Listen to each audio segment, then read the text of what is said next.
ಸಾಮಾಜಿಕ ಪರಿಶೋಧನಾ ನಿರ್ದೇಶನಾಲಯ ಬೆಂಗಳೂರು, ಶಾಲಾ ಶಿಕ್ಷಣ ಮತ್ತು ಸಾಕ್ಷರತಾ ಇಲಾಖೆ ಬೆಂಗಳೂರು, ಸಮಗ್ರ ಶಿಕ್ಷಣ ಅಭಿಯಾನ ಕರ್ನಾಟಕ, ಸಾಮಾಜಿಕ ಪರಿಶೋಧನಾ ಸಮಿತಿ ಅಂಕೋಲ ಇದರ ಅಡಿಯಲ್ಲಿ ಇವತ್ತು ಕಳೆದ 3 ದಿನಗಳಿಂದ ನಮ್ಮ ಶಾಲೆಯಲ್ಲಿ ಪರಿಶೋಧನಾ ಕೆಲಸ ನಡೀತಾ ಇದೆ.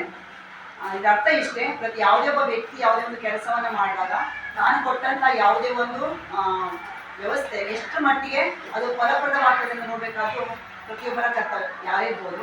ಅಂತೆಯೇ ಸರ್ಕಾರ ಶಾಲೆಗಳಿಗೆ ಹಲವು ರೀತಿಯಲ್ಲಿ ಏನು ಮಾಡ್ತಾ ಇದೆ, ಕಾರ್ಯಕ್ರಮಗಳನ್ನು ಅನುಷ್ಠಾನಕ್ಕೆ ತರ್ತಾ ಇದೆ. ಆ ಎಲ್ಲ ತನ್ನಂಥ ಯೋಜನೆಗಳು ಎಷ್ಟು ಮಟ್ಟಿಗೆ ಫಲಪ್ರದವಾಗ್ತದೆ ಅನ್ನೋದನ್ನು ಅವನ ಉದ್ದೇಶಕ್ಕಾಗಿ ಏನು ಮಾಡ್ತಾ ಇದೆ, ಒಂದು ಸಮಿತಿಯನ್ನು ಮಾಡಿದ್ದಾರೆ. ಆ ಸಮಿತಿಯ ಅಡಿಯಲ್ಲಿ ನಮ್ಮ ಶಾಲೆಗೆ ಕಳೆದ 3 ದಿನಗಳಿಂದ ಎಲ್ಲವನ್ನ ಏನು ಮಾಡಿದ್ರು, ಸಮಗ್ರವಾಗಿ ಪರಿಶೀಲಿಸಿ ಇವತ್ತಿಗೆ ಒಂದು ಪೋಷಕರ ಸಭೆಯನ್ನು ಇಟ್ಕೊಂಡಿದ್ದಾರೆ. ಅಂದರೆ ಪೋಷಕರ ಜೊತೆಯಲ್ಲೂ ಕೂಡ ಅದನ್ನು ಚರ್ಚೆ ಮಾಡಿ ಅದು ಎಷ್ಟು ಮಟ್ಟಿಗೆ ಮುಂದೆ ತಲುಪಿದೆ ಅನ್ನೋದನ್ನ ತಿಳ್ಕೊಳ್ಬೇಕಂತ ಒಂದು ಘನವಾದ ಉದ್ದೇಶವನ್ನು ಹೊಂದಿದ್ದಾರೆ. ಆ ನಿಟ್ಟಿನಲ್ಲಿ ನಾವು ನೀವೆಲ್ಲ ಇವತ್ತಿಗೆ ಸೇರಿದ್ದೇವೆ.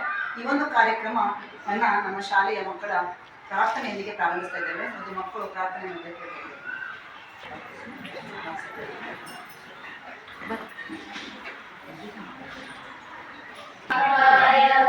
सूर्यकोटि समप्रभा निर्विघ्नं कुरु मे देव सर्वकार्येषु सर्वदा। नमस्ते शारदा देवी काश्मीरपुरवासिनी वामहं प्रार्थये नित्यं विद्याबुद्धिं च देहि मे। स्वागत ನೆರೆದ ಪ್ರಿಯ ಬಂಧುಗಳೇ, ನಿಮಗಿಂದು ಶುಭ ದಿನದ ಸ್ವಾಗತ. ಓ ನಿಮಗಿಂದು ಶುಭ ದಿನದ ಸ್ವಾಗತ. ಸ್ವಾಗತ ಸ್ವಾಗತ ನೆರೆದ ಪ್ರಿಯ ಬಂಧುಗಳೇ, ನಿಮಗಿಂದು ಶುಭ ದಿನದ ಸ್ವಾಗತ. ಓ ನಿಮಗಿಂದು ಶುಭ ದಿನದ ಸ್ವಾಗತ. ಪ್ರೀತಿಯ ಕರೆ ಕೇಳಿ ಬಂದಿರುವ, ಪ್ರೀತಿಯ ಕರೆ ಕೇಳಿ ಬಂದಿರುವ, ಪ್ರೀತಿಯ ಕರೆ ಕೇಳಿ ಬಂದಿರುವ, ಪ್ರೀತಿಯ ಕರೆ ಕೇಳಿ ಬಂದಿರುವ ಅತಿಥಿ ಅಧ್ಯಕ್ಷರಿಗೂ ಆದರದ ಸ್ವಾಗತ. ಅತಿಥಿ ಅಧ್ಯಕ್ಷರಿಗೂ ಆದರದ ಸ್ವಾಗತ ಕೋರುವೆವು ನಾವು ಹರ್ಷದಿ ಎಂದು, ಕೋರುವೆವು ನಾವು ಹರ್ಷದಿ ಎಂದು. ಸ್ವಾಗತ ಸ್ವಾಗತ ನೆರೆದ ಪ್ರಿಯ ಬಂಧುಗಳೇ, ನಿಮಗಿಂದು ಶುಭ ದಿನದ ಸ್ವಾಗತ. ಓ ನಿಮಗಿಂದು ಶುಭ ದಿನದ ಸ್ವಾಗತ. ಇಂದಿನ ಪ್ರಜೆಗಳು ನಾವುಗಳು, ಇಂದಿನ ಪ್ರಜೆಗಳು ನಾವುಗಳು, ಇಂದಿನ ಪ್ರಜೆಗಳು ನಾವುಗಳು, ಇಂದಿನ ಪ್ರಜೆಗಳು ನಾವುಗಳು. ಕುಣಿಯುತ್ತಾ ನಲಿಯೋಣ ನಲಿಯುತ್ತಾ ಕಲಿಯೋಣ, ಕುಣಿಯುತ್ತಾ ನಲಿಯೋಣ ನಲಿಯುತ್ತಾ ಕಲಿಯೋಣ.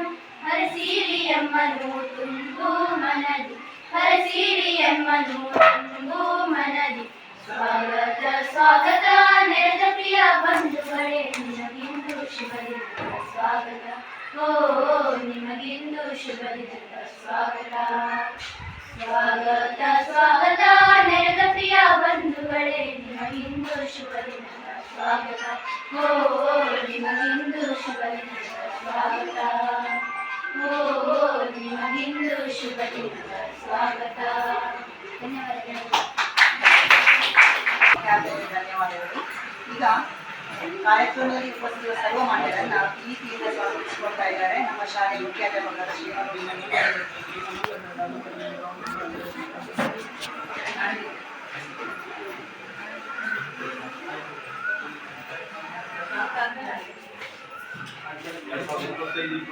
ಸಾಲಿನಲ್ಲಿ ತಾಲೂಕಾ ಪಂಚಾಯತ್ ವತಿಯಿಂದ ಸಮಗ್ರ ಶಿಕ್ಷಣ ಸಾಮಾಜಿಕ ಪರಿಶೋಧನಾ ವತಿಯಿಂದ ಪಾಲಕರ ಸಭೆಯನ್ನು ಮತ್ತು ಮಕ್ಕಳ ಶಾಲೆಯ ಎಲ್ಲ ಮೂಲಭೂತ ಸೌಕರ್ಯಗಳ ಒಂದು ಪರಿಶೋಧನೆಯನ್ನು ತಾಲೂಕು ಪಂಚಾಯತ್ನವರಿಗನ್ನು ಹಮ್ಮಿಕೊಳ್ಬೇಕನ್ನುವಂಥ ಸರ್ಕಾರದ ಸುತ್ತೋಲೆ ಇರುವುದರಿಂದ ಇವತ್ತು 3 ದಿನಗಳ ಕಾಲ ನಮ್ಮ ಶಾಲೆಗೆ ಬಂದು ಪ್ರತಿಯೊಂದು ಕಾಗದ ಪತ್ರಗಳು ಮತ್ತು ವಿದ್ಯಾರ್ಥಿಗಳು ಮತ್ತು ಮೂಲ ಸೌಕರ್ಯಗಳು ಹಾಗೂ ತರಗತಿಗಳ ಕೋಣೆ ಮತ್ತು ಊರಿನ ಅನೇಕ ಮನೆಗಳ ಸರ್ವೆಗಳನ್ನು ಕೂಡ ಮಾಡಿ ತಿಳಿದುಕೊಂಡು ಇವತ್ತು ಪಾಲಕರಿಂದ ಏನಾದರೂ ಅಭಿಪ್ರಾಯಗಳನ್ನು ಪಡೆದುಕೊಳ್ಬೇಕನ್ನುವಂಥ ನೆಲೆಯಲ್ಲಿ ಇವತ್ತು ಸಭೆಯನ್ನು ನಾವೆಲ್ಲ ಸೇರಿದ್ದೇವೆ.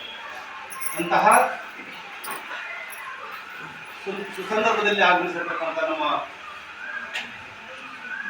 ಗೀತಾ ಗಂಕರ್ ಮೇಡಮ್ನವರು ಇದರ ಎಲ್ಲ ರೂಪರೇಷೆಯನ್ನು ಪಡೆದುಕೊಂಡು ನಮ್ಮ ಶಾಲೆಗೆ ಬಂದು ನಮ್ಮ ಶಾಲೆಯಲ್ಲಿರ್ತಕ್ಕಂತಹ ಎಲ್ಲ ಮೂಲ ಸೌಕರ್ಯಗಳನ್ನು ಮತ್ತು ವಿದ್ಯಾರ್ಥಿಗಳನ್ನ ತರಗತಿ ಕೋಣೆಗಳನ್ನು ಜೊತೆಗೆ ಊಟ, ಬಿಸಿ ಊಟ ಮತ್ತು ಯಾವ್ಯಾವೆಲ್ಲ ಸರ್ಕಾರದಿಂದ ಕೊಡಲು ಮಾಡುವಂತಹ ಸೌಕರ್ಯಗಳು ಯಾವ ರೀತಿಯಾಗಿ ಕೊಡಲ್ಪಡ್ತಾ ಇದೆ ಅನ್ನುವುದನ್ನು ಪರಿಶೀಲನೆ ಮಾಡಿದಂತಹ ಗೀತಾ ಮೇಡಮ್ ಅವರು ಇವತ್ತು ನಮ್ಮ ಒಂದಿಗಿದ್ದಾರೆ.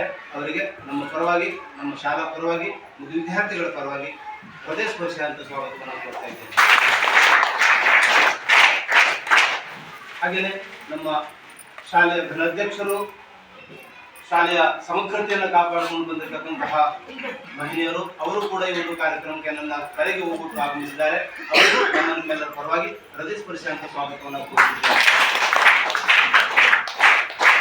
ಹಾಗೆಯೇ ಈ ಒಂದು ಪಾಲಕ ಪೋಷಕರ ಮತ್ತು ಪರಿಶೋಧನಾ ಸಭೆಗೆ ಅನೇಕ ಮನೆಗಳನ್ನು ನಾವು ಸುತ್ತಿ ಆ ಮೂಲಕವಾಗಿ ಶಾಲೆಯ ವಿಚಾರವನ್ನು ಕಲೆ ಹಾಕಲ್ಪಟ್ಟಂತ ಹೊತ್ತಿನಲ್ಲಿ ಪ್ರತಿಮಾ ಮೇಡಮ್ ಅವರ ಮನೆಗೂ ನಾವು ಭೇಟಿ ಮಾಡಿ ಅಲ್ಲಿಯೂ ಕೂಡ ಅನೇಕ ವಿಷಯಗಳನ್ನು ಕ್ರೋಢೀಕರಿಸಿದ್ವಿ.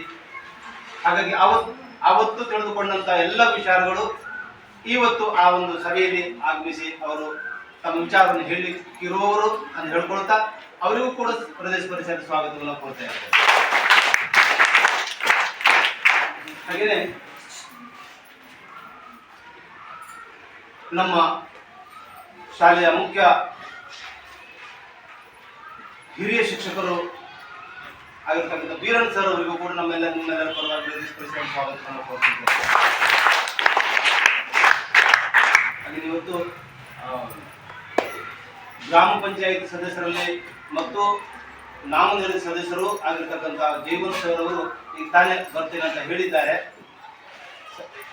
ಕೆಲ ಕ್ಷಣಗಳಲ್ಲಿ ಅವರು ನಮ್ಮ ಸಭೆಯನ್ನು ಸೇರಿಕೊಳ್ಳಿದ್ದಾರೆ. ಅವರಿಗೂ ನಿಮ್ಮೆಲ್ಲರ ಪರವಾಗಿ ಪ್ರದೇಶ ಪರಿಷತ್ ಸ್ವಾಗತವನ್ನು ಕೋರುತ್ತಿದ್ದೇವೆ. ನನ್ನ ಕರೆಗೆ ಹೋಗ್ಬಿಟ್ಟು ಆಗಮಿಸಿರ್ತಕ್ಕಂಥ ನನ್ನೆಲ್ಲ SDMCಯ ಪಾಲಕ ಪೋಷಕ ವೃಂದಕ್ಕೂ, SDMCಯ ಪದಾಧಿಕಾರಿಗಳಿಗೂ, ತಾಯಂದಿರಿಗೂ ಪ್ರದೇಶ ಪರಿಷತ್ ಸ್ವಾಗತವನ್ನು ಕೋರುತ್ತಿದ್ದೇನೆ. ಈ ಒಂದು ಕಾರ್ಯಕ್ರಮ ಯಶಸ್ವಿಗೊಳ್ಳುವಲ್ಲಿ ನನಗೆ ನಮ್ಮೆಲ್ಲ ಶಿಕ್ಷಕ ವೃಂದ ಬಹಳ ಮುತುವರ್ಜಿ ವಹಿಸಿ ಇವೆಲ್ಲ ಸೌಕರ್ಯಗಳನ್ನು ಒದಗಿಸಿಕೊಟ್ಟಿದ್ದಾರೆ. ಅವರಿಗೂ ಕೂಡ ನಿಮ್ಮೆಲ್ಲರ ಪರವಾಗಿ ಪ್ರದೇಶ ಪರಿಷತ್ ಸ್ವಾಗತವನ್ನು ಕೋರುತ್ತಿದ್ದೇನೆ. ಒಂದು ಕಾರ್ಯಕ್ರಮ ಯಶಸ್ವಿಗೊಳ್ಳಬೇಕು ಅಂತ ಆಗಿದ್ರೆ ಮುದ್ದು ವಿದ್ಯಾರ್ಥಿಗಳ ಪಾತ್ರ ಬಹಳ ಮುಖ್ಯ. ನಾವು ಏನೆಲ್ಲ ಸರ್ಕಾರ ಕೈಗೊಂಡಂತಹ ಘನ ಕಾರ್ಯಗಳು ಮಕ್ಕಳ ಮುಖೇನವಾಗಿ ಅದು ಸಾಗಬೇಕು ಅನ್ನುವಂಥ ನೆಲೆಯಲ್ಲಿ ಏನು ಹಾಕೊಂಡಿದೆ ಒಂದು ಚಿತ್ರಣಗಳು. ಅದಕ್ಕಾಗಿ ಮುದ್ದು ವಿದ್ಯಾರ್ಥಿಗಳಿಗೂ ಕೂಡ ಪ್ರದೇಶ ಪರಿಷತ್ ಸ್ವಾಗತವನ್ನು ಕೋರ್ತಾ ಸ್ವಾಗತ ಭಾಷಣ ಮುಗಿಸ್ತೇನೆ. ಧನ್ಯವಾದ. ಸರ್ವರನ್ನು ಪ್ರೀತಿಪೂರ್ವಕವಾಗಿ ಸ್ವಾಗತಿಸಿಕೊಂಡ ನಮ್ಮ ಮುಖ್ಯಾಧ್ಯಾಪಕರಿಗೆ ಧನ್ಯವಾದಗಳು. ಅವರಿಗೂ ಕೂಡ ಈ ಒಂದು ಕಾರ್ಯಕ್ರಮಕ್ಕೆ ಆತ್ಮೀಯ ಸ್ವಾಗತವನ್ನು ಕೊಡ್ತಾ ಇದ್ದೇನೆ. ಈಗ ಕಾರ್ಯಕ್ರಮದ ನಮ್ಮ ಶಾಲಾ ಮಕ್ಕಳ ನಾಡಗೀತೆಯೊಂದಿಗೆ ಪ್ರಾರಂಭವಾಗಿದೆ. ಎಲ್ಲ ವಿದ್ಯಾರ್ಥಿಗಳು ನಿಂತುಕೊಂಡು ನಾಡಗೀತೆಯನ್ನು ಜಯ ಭಾರತ ಜನನಿಯ ಕರುಜಾತೆ, ಜಯ ಹೇ ಕರ್ನಾಟಕ ಮಾತೆ, ಜಯ ಸುಂದರ ನದಿಗಳ ಗಡನಾಡೆ, ಜಯ ಹೇ ರಸ ಋಷಿಗಳ ಬೀಡೆ, ಭೂದೇವಿಯ ಮಗುಟದ ನವಮಣಿಯೇ, ಗಂಧದ ಚಂದದ ಹೊನ್ನಿನ ಮಣಿಯೇ, ರಾಘವ ಮನಸು ಜನರವ ಕಲಿಸಿದ ಭಾರತ ಜನನಿಯ ಕರುಜಾತೆ, ಜನನಿಯ ಜೋಗುಳ ವೇಗದ ಘೋಷ, ಜನನಿಯ ಜೀವವು ನಿನ್ನಾವೇಶ, ಹಸುರಿನ ಗಿರಿಗಳ ಶಾಲೆ, ನಿನ್ನಯ ಕೊರಳಿನ ಮಾಲೆ, ಕಪಿಲ ಪತಂಜಲ ಗೌತಮ ದಿನನುತ ಭಾರತ ಜನನಿಯ ಕರುಜಾತೆ, ಶಂಕರನ ಮನುಜ ವಿಜಾರಣ್ಯ ಬಸವೇಶ್ವರ ಮಾತದ ದಿವ್ಯಾರಣ್ಯ, ರನ್ನಕ ರಕ್ಷರಿ ಗೊಂದ ಕಂಬಲ ಕುಣಿಪತಿ ಜನ್ನ, ಕುಮಾರ ವ್ಯಾಸರ ಮಂಗಳ ಧಾಮ, ಕವಿ ಕೋಗಿಲೆಗಳ ಪುಣ್ಯಾರಾಮ, ಜ್ಞಾನದ ರಾಮ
ಈಗ ಕಾರ್ಯಕ್ರಮವನ್ನು ಸಾಂಕೇತಿಕವಾಗಿ ಉದ್ಘಾಟಿಸಿದ್ದಾರೆ ನಮ್ಮ SDMC ಅಧ್ಯಕ್ಷರಲ್ಲಿ.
ಎಲ್ರಿಗೂ ನಮಸ್ಕಾರ.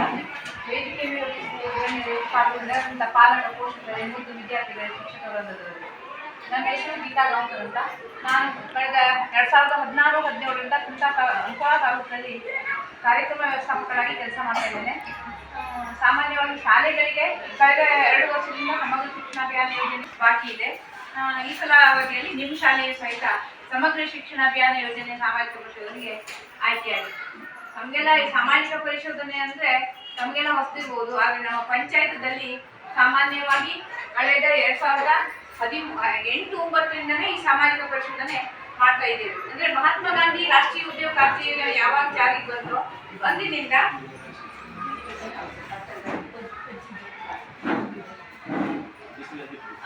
ಆ ದಿನದಿಂದ ಸಾಮಾಜಿಕ ಪರಿಶೋಧನೆ ಪ್ರಾರಂಭವಾಯಿತು. ಅಲ್ಲಿ ಏನಾಗಿದೆ ಅಂದರೆ ಕೂಲಿಕಾರರಿಗೆ ಕೆಲಸ ಸಿಗಬೇಕು, ಮತ್ತೆ ಮಷೀನಿಂದ ಕೆಲಸ ಮಾಡಬಾರ್ದು, ಎಲ್ಲ ಉದ್ದೇಶವಲ್ಲ, ಕೆಳ ಹಂತದಿಂದ ಪರಿಶೀಲನೆ ಮಾಡುವ ದೃಷ್ಟಿಯಿಂದ ಹೆಸರೇ ಸೂಚಿಸುವಂತೆ ಸಾಮಾಜಿಕ ಪರಿಶೋಧನೆ, ಸಮಾಜದೊಡನೆ ಬೆರೆತು ಮಾಡುವಂಥದ್ದೇ ಸಾಮಾಜಿಕ ಪರಿಶೋಧನೆ.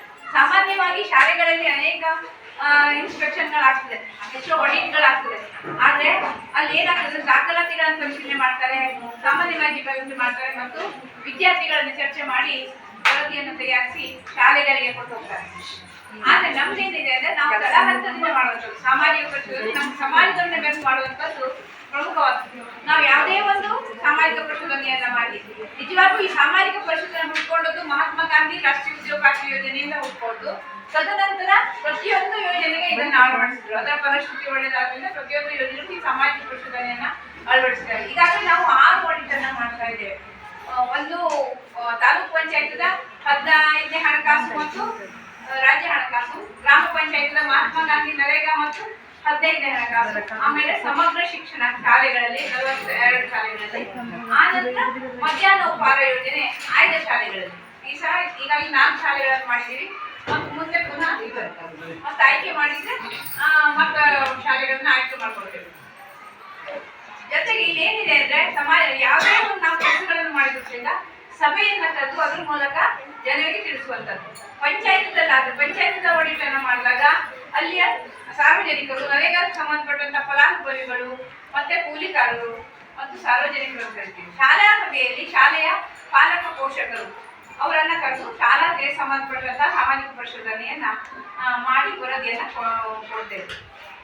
ಸಾಮಾನ್ಯವಾಗಿ ನಾವೇನ್ ಮಾಡ್ತೇವೆ, ವರ್ಷ ದಿನ ಬರ್ತೀವಿ, ಪೂರ್ವಭಾವಿ ಸಭೆಯನ್ನ ಮಾಡ್ತೀವಿ ಶಿಕ್ಷಕರನ್ನ. ಅಂದ್ರೆ ನಾವು ಯಾಕೆ ಬಂದಿದ್ದೀವಿ ಅನ್ನೋದ್ರ ಬಗ್ಗೆ ಶಿಕ್ಷಕರಿಗೆ ಗಮನ ತರಬೇಕಲ್ಲ, ಅದಕ್ಕಾಗಿ. ತದನಂತರ ಇದು ಸಾಮಾನ್ಯ ಮಾಹಿತಿಯನ್ನ ಎಲ್ಲ ಕಲೆಕ್ಟ್ ಮಾಡ್ಕೊಳ್ತೀವಿ, ದಾಖಲಾತಿಗಳನ್ನ ಪರಿಶೀಲನೆ ಮಾಡ್ತೀವಿ. ನಂತರ ಮಕ್ಕಳೊಡನೆ ಚರ್ಚೆ, ಮಕ್ಕಳೊಡನೆ ಮಾತುಕತೆ, ಅಂದ್ರೆ ಅವ್ರ ಬಗ್ಗೆ ಅವರಿಗೆ ಏನು ಗೊತ್ತಿದೆ ಈ ವಿಷಯಗಳ ಬಗ್ಗೆ ಅನ್ನೋದ್ರ ಬಗ್ಗೆ ಚರ್ಚೆ ಮಾಡ್ತೇವೆ. ನಂತರ ಪಾಲಕರ ಭೇಟಿ, ಮನೆ ಭೇಟಿಯನ್ನ ಮಾಡಿ ವರದಿಯನ್ನ ತಯಾರಿಸಿ ಕೊನೆಯ ದಿನ ಪಾಲಕ ಪೋಷಕ ಸಭೆಯನ್ನ ಮಾಡ್ತೇವೆ. ಅಂದ್ರೆ ಇಲ್ಲಿ ಏನು ಕೇಳಿದ್ರೆ ನಾವು ಏನ್ ಮಾಡಿದ್ವಿ, ಏನೇನ್ ಬರ್ತಾ ಇದೆ. ಇಲ್ಲಿ ಸಾಮಾನ್ಯವಾಗಿ ಸರ್ಕಾರ ಸಾಕಷ್ಟು ಯೋಜನೆಗಳನ್ನ ಜಾರಿಗೆ ತಂದಿದೆ, ನಮ್ಗೆಲ್ಲ ಗೊತ್ತಿದೆ. ಅದಕ್ಕಾಗಿ ಇಲ್ಲೇನು ಯಾವುದೇ ಸಭೆ ಅಲ್ಲ, ನಿಮ್ಮೊಳಗೆ ಚರ್ಚೆ ಮಾಡುವಂಥದ್ದು. ಈಗಾಗಲೇ ಮಕ್ಕಳ ಜೊತೆ ನಮ್ಮ ಚರ್ಚೆ ಮಾಡಾಗಿದೆ ನಾವು, ಈಗ ಪಾಲಕರ ಜೊತೆ ಚರ್ಚೆ ಮಾಡುವಂಥದ್ದು ಈ ಸಭೆಯ ಪ್ರಮುಖ ಉದ್ದೇಶ.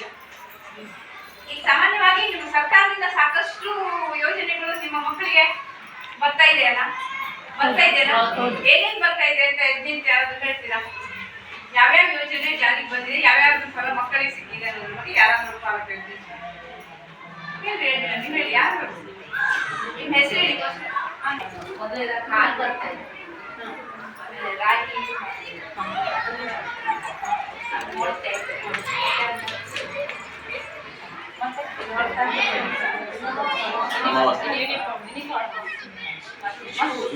ಮತ್ತೆ ಹೇಳ್ರಿ ಕೈ ಅಲ್ಲಿ ನಮ್ಮ ಇದರಿಂದ ಬೂಟ್ ಸಾಕ್ಸ್ ಕೊಡ್ಬೇಕಾದ್ರೆ ಕೆಲವೊಂದು ಶಾಲೆ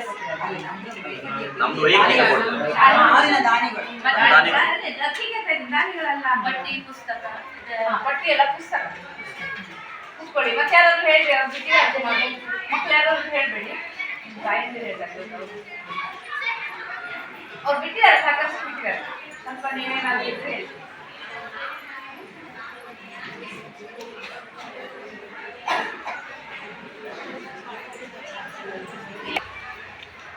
ಮತ್ತೆ ಸಾಕಷ್ಟು ಇದೆ, ನೀವು ಹೇಳಿಲ್ಲ, ಹೇಳ್ರಿ, ಇಂಪಾರ್ಟೆಂಟ್ ಇದ್ದದನ್ನೇ ಹೇಳಿಲ್ಲ.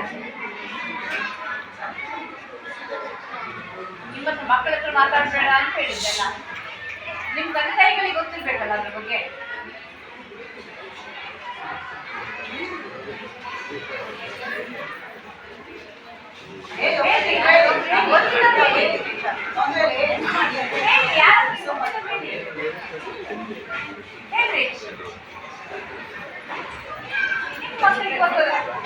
ಎಲ್ಲ ಬೆನಿಫಿಟ್ ಸಿಕ್ಕಿದೆಲ್ಲ ಹಾಗಾಗಿ ಹೇಳಿ ಏನೇನು ಸಿಕ್ಕಿದೆ. ನೀವು ಪೂರ್ತಿ ಹೇಳಿಲ್ಲ, ಇಂಪಾರ್ಟೆಂಟ್ ಇದ್ದಿದ್ದು ಹೇಳಿಲ್ಲ.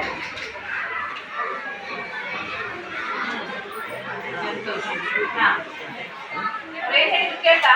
ಔಷಧದ ವ್ಯವಸ್ಥೆ ಎಲ್ಲ ಉಂಟು, ಮಕ್ಕಳಿಗೆ ಡೇಟ್ ಮಾಡ್ತಾರೆ, ಆಮೇಲೆ ವಿಟಮಿನ್ ಮಾತ್ರೆ ಕೊಡ್ತಾರೆ ವಾರಕ್ಕೊಮ್ಮೆ, 6 ತಿಂಗಳಿಗೊಮ್ಮೆ ಹೆಲ್ತ್ ಚೆಕಪ್, ವರ್ಷಕ್ಕೊಮ್ಮೆ ಹೆಲ್ತ್ ಮಾಡ್ಕೊಳ್ಳಿ. ಮತ್ತೆ ಅವಾಗ ಮಕ್ಕಳು ಹೇಳಿದ್ರು ನೋಡಿ, ಉಚಿತ ಶಿಕ್ಷಣ ಅಂತ. ಫಸ್ಟ್ ನಾವು ಅಡ್ಮಿಷನ್ ಮಾಡ್ಬೇಕಾದ್ರೆ, ನಾವು ನೀವು ಶಾಲೆ ಹೋಗ್ಬೇಕಾದ್ರೆ ಫೀ ಎಲ್ಲ ತುಂಬಬೇಕಿತ್ತಲ್ವಾ? ಈಗಿಲ್ಲ, ಅದು ಇದೆಯಾ? ಕೊಡ್ತೀರಾ? ಮತ್ತೆ ಇಲ್ಲ ಅಷ್ಟೇ ಅಲ್ಲ. ಮತ್ತೆ ಇದೆ ಇದ್ರ ಹೊರತಾಗಿ ಸ್ಕಾಲರ್ಶಿಪ್ ಕೊರೋನಾ ಅಂತ ಬರಲಿಲ್ಲ, 2019 ಅದು ಮಾತ್ರ ಬರಲಿಲ್ಲ. SC ಮತ್ತೆ ಇವರಿಗೆ ಅಲ್ಪಸಂಖ್ಯಾತರಿಗೆ ಮತ್ತು ವಿಕಲಚೇತನರಿಗೆ ಮತ್ತು ಇವರಿಗೆ SC ಬರ್ತಾ ಇದೆ. ಅದು ಹೊರತಾಗಿ ನಮ್ಮ ಇತರೆ ಬರ್ತಾ ಇಲ್ಲ. ಹೌದು, ಬರಲಿಲ್ಲ. ಮತ್ತೆ ದೂರದಿಂದ ಬರುವಂತ ಮಕ್ಕಳಿದ್ದಾರೆ ಇಲ್ಲಿ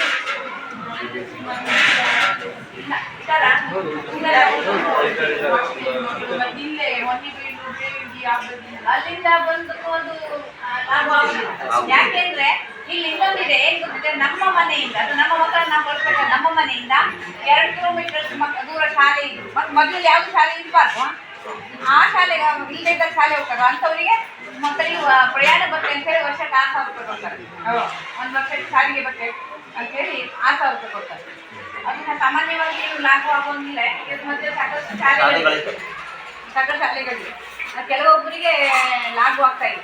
ಇದ್ರ ಮಧ್ಯೆ ಇನ್ನೊಂದು ಏನ್ ಹೇಳ್ಬೇಕಂದ್ರೆ, ನಮ್ಮ ಅಂಕೋಲ ತಾಲೂಕಲ್ಲಿ ಅಚ್ಚೆ ಪಂಚಾಯತ್, ಅಂಗಡಿಬೈಲು, ಮಾರ್ಗಿ ಪೂರ್ವ ಶಾಲೆ, ಅಲ್ಲಿ ಸಾಕಷ್ಟು ನಮ್ಮ ಮಕ್ಕಳು ದೂರದಿಂದ ಬರ್ತಾರೆ ಪಾಪ. ಅಂದ್ರೆ ಅಲ್ಲಿ 10 ಕಿಲೋಮೀಟರ್ ಇದೆ, ಅಲ್ಲಿ ಮೇಲೆ ಯಾವುದೋ ಒಂದು ಊರಲ್ಲಿ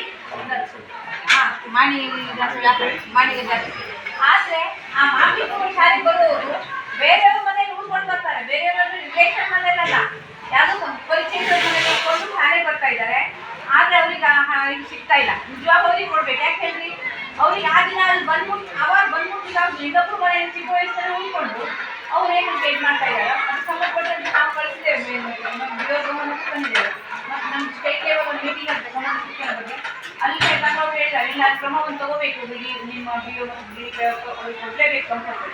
ಯಾಕೆಂದ್ರೆ ಅವರಿಗೆ ಗಲ್ಲಿ ಯಾವುದೋ ಮನೆ ನೋಡ್ಕೊಂಡು ಕಳ್ತಾರಲ್ಲ ಸಣ್ಣ ಮಕ್ಕಳು, ಅವ್ರಿಗೆ ಸಿಗಲೇಬೇಕು ಅಂತ ಇದ್ದಾರೆ. ಮುಂದಿನ ಅವಧಿಯಲ್ಲಾದರೂ ಸಿಗಲಿ ಅಂತ ನಮ್ಮೆಲ್ಲರ ಆಸೆ. ಇದು ಹೊರತಾಗಿ ಮತ್ತೇನು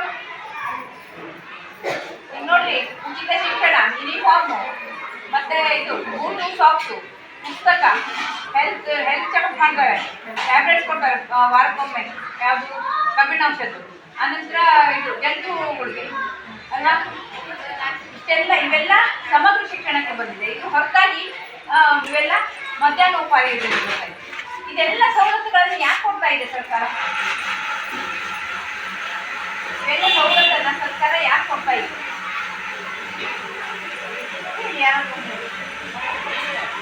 ಮಕ್ಕಳ ಕಲಿಕೆ ಅಂತ ಕೊಡ್ತಾರೆ. ಮತ್ತೆ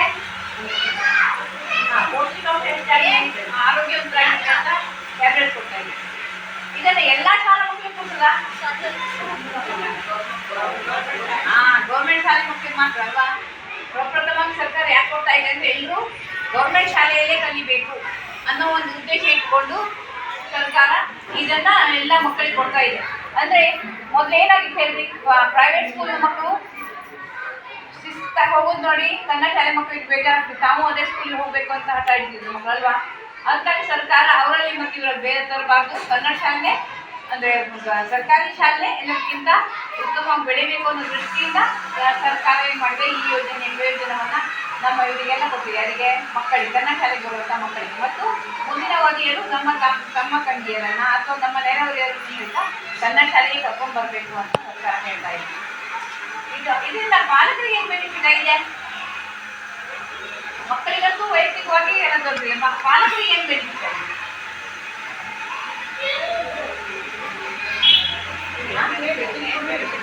ಹೇಳಿ ಎಷ್ಟು ಹೇಳಿ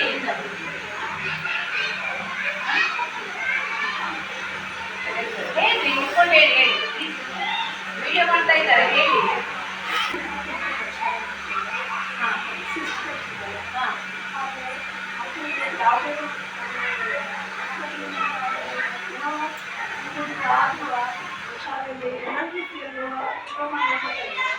ಟೀಚರ್ಸ್ ಮಕ್ಕಳಿಗೆ ಎಲ್ಲ ರೀತಿಯಲ್ಲೂ ಯಾವುದೇ ಕಷ್ಟ ಆಗಲ್ಲ, ಅವರಿಗೆ ಮಾಡಲಿಕ್ಕೆ ಪಾಲಕರಿಗೆ ಏನು ಪ್ರಯೋಜನ ಅಂತ ಕೇಳಿಲ್ಲ, ಅದನ್ನು ಫಸ್ಟ್ ಹೇಳಿ, ಆಮೇಲೆ ಅವ್ರು ಒಳ್ಳೆ ರೀತಿ ಕಲಿಸ್ಬೇಕು, ನಮಗೂ ಒಳ್ಳೆ ರೀತಿ ಶಾಲೆ ಮಕ್ಕಳಿಗೆ ಒಳ್ಳೆಯದು ಕಲಿಸ್ಬೇಕು, ನಮಗೂ ನಮ್ಮ ಶಾಲೆ ಮಕ್ಕಳು ಒಳ್ಳೆಯದು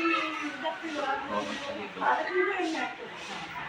ಮತ್ತೆ ಇದೊಂದನ್ನ ಒಂದು ಮಕ್ಕಳಿಗೆ ಗೌರವ ಕಲಿಸೋದ್ರಿಂದ ಅಂತ ಟೀಚರ್ಸ್ ಮಕ್ಕಳಿಗೆ ಅದರಿಂದ ಮನೆಯಂತರು ಮಕ್ಕಳು ನಮಗೆ ಇದು ಮಾಡ್ತಾರೆ, ಗೌರವ ಕೊಡಬೇಕು, ಶಾಲೆ ಪಾಲಕರಿಗೆ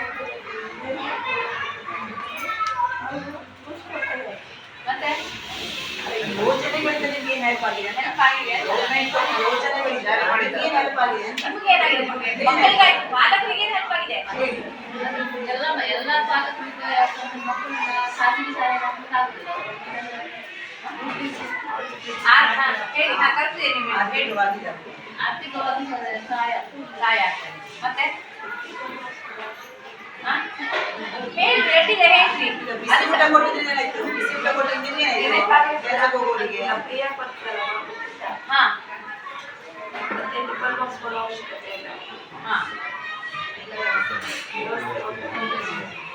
ಊಟ ವ್ಯವಸ್ಥೆ ಇದೆ, ಮಕ್ಕಳಿಗೆ ಟಿಫಿನ್ ಬಾಕ್ಸ್ ಕೊಡೋ ವ್ಯವಸ್ಥೆ ಇಲ್ಲ ಅಂತ.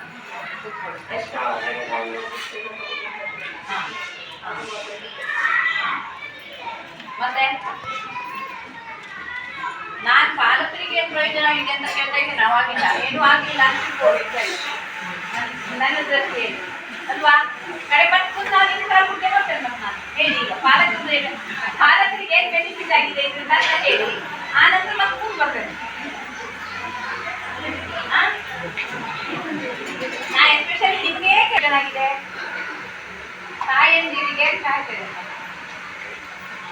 ಏನಾಗಿದೆ ಹೇಳಿ.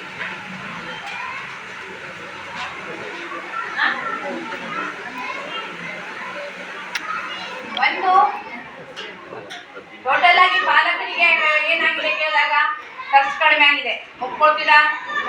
ನಾವು ನೀವು ಎಲ್ಲ ಕಲಿಬೇಕಾದ್ರೆ ತಂದೆ ತಾಯಿಗಳು ಎಷ್ಟು ಕಷ್ಟಪಡ್ತಾ ಇದ್ರು ಒಂದು ಶಾಲೆ ಶುರು ಆಗ್ತದೆ ಅಂದಾಗ ಹೋಗ್ತೀರಿ? ಯಾಕೆ ಯಾರು ಮಾತಾಡ್ತಿಲ್ಲ? ಹೋಗ್ತಿರಲ್ಲ. ಒಂದು ಪಾಲಕರಿಗೆ ಹೊರೆ ಕಡಿಮೆ ಆಗಿದೆ ಅಲ್ವಾ? ಎಲ್ರಿಗೂ ಇಲ್ಲಿ ಬಡವ ಶ್ರೀಮಂತ ಅಂತ ಇಲ್ಲ, ಎಲ್ಲ ಸಮಾನವಾಗಿ ನೋಡ್ತಾ ಇದ್ದಾರೆ. ಇನ್ನೊಂದು ಮೊದಲು ಏನಾಗ್ತದೆ ಹೇಳಿ, ಶಾಲೆ ಸ್ಟಾರ್ಟ್ ಆಯಿತು, ಮಳೆಗಾಲ ಶುರು ಆಯಿತು ಅಂತ ತಕ್ಷಣ ಮಕ್ಕಳು ಇವ್ರಿಗೆಲ್ಲ ರೆಡಿ ಮಾಡಿ ಸರ್ಕಾರ ಎಷ್ಟು ಹರರ ಅಂತ ಕಷ್ಟಪಡ್ತಾ ಇದ್ದೀವಿ. ಈಗ ಅದ್ಯಾವುದು ಸಮಸ್ಯೆ ಇಲ್ಲ. ಒಂದು ಎರಡೇ ತಾಯಂದಿರಿಗೆ ಏನಾಗಿದೆ,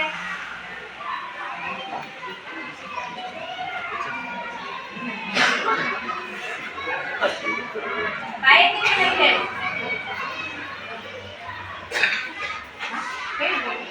ಒಂದು ಮಧ್ಯಾಹ್ನಕ್ಕೆ ಮಕ್ಕಳಿಗೆ ಊಟ ತಯಾರು ಮಾಡ್ಬೇಕಿತ್ತು, ಮತ್ತೆ ಮಕ್ಕಳು ಬರ್ತಾರಂತ ಕಾಯ್ಬೇಕಿತ್ತು, ಎಲ್ಲ ಕೆಲಸ ಬಿಟ್ಕೊಂಡು ಕೂತ್ಕೊಳ್ಬೇಕಿತ್ತು ಒಂದೇ ಅಲ್ವಾ.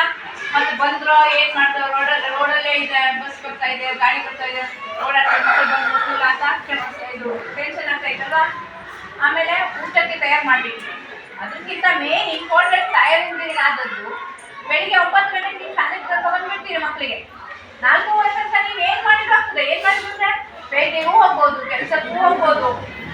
ಸಮಾಜದ ಮನೆಗೆ ಈಗ ಸಣ್ಣ ಸಣ್ಣ ಫಂಕ್ಷನ್ ಆಗ್ತದಲ್ಲ, ಸತ್ಯನಾರಾಯಣ ಪೂಜೆ ಇರ್ಬೋದು, ಸೀರೆ ಕೊಡೋದಿರ್ಬೋದು, ಹೆಸರು ಹಾಕೋದಿರ್ಬೋದು, ಎಲ್ಲ ಕಡೆ ಮಕ್ಕಳು ಕರ್ಕೊಂಡು ಹೋಗ್ಲಿಕ್ಕೆ ಆಗುದಿಲ್ಲ.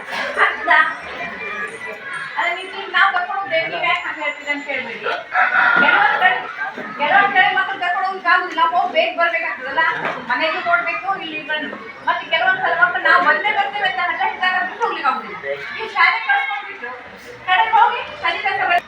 ಆನಂತರ ಊಟ, ಶಿಕ್ಷಣ, ಆಟ ಪಾಠ ಎಲ್ಲವನ್ನೂ ಶಾಲೆಯಲ್ಲೇ ಮಾಡುವುದರಿಂದ ಶಿಕ್ಷಕ ಬಾಲಕರ ಸಂಬಂಧ ಇನ್ನೂ ಹೆಚ್ಚಾಗಿದೆ, ಕೊಂಡಿ ಹೆಚ್ಚಾಗಿದೆ ಅಲ್ವಾ.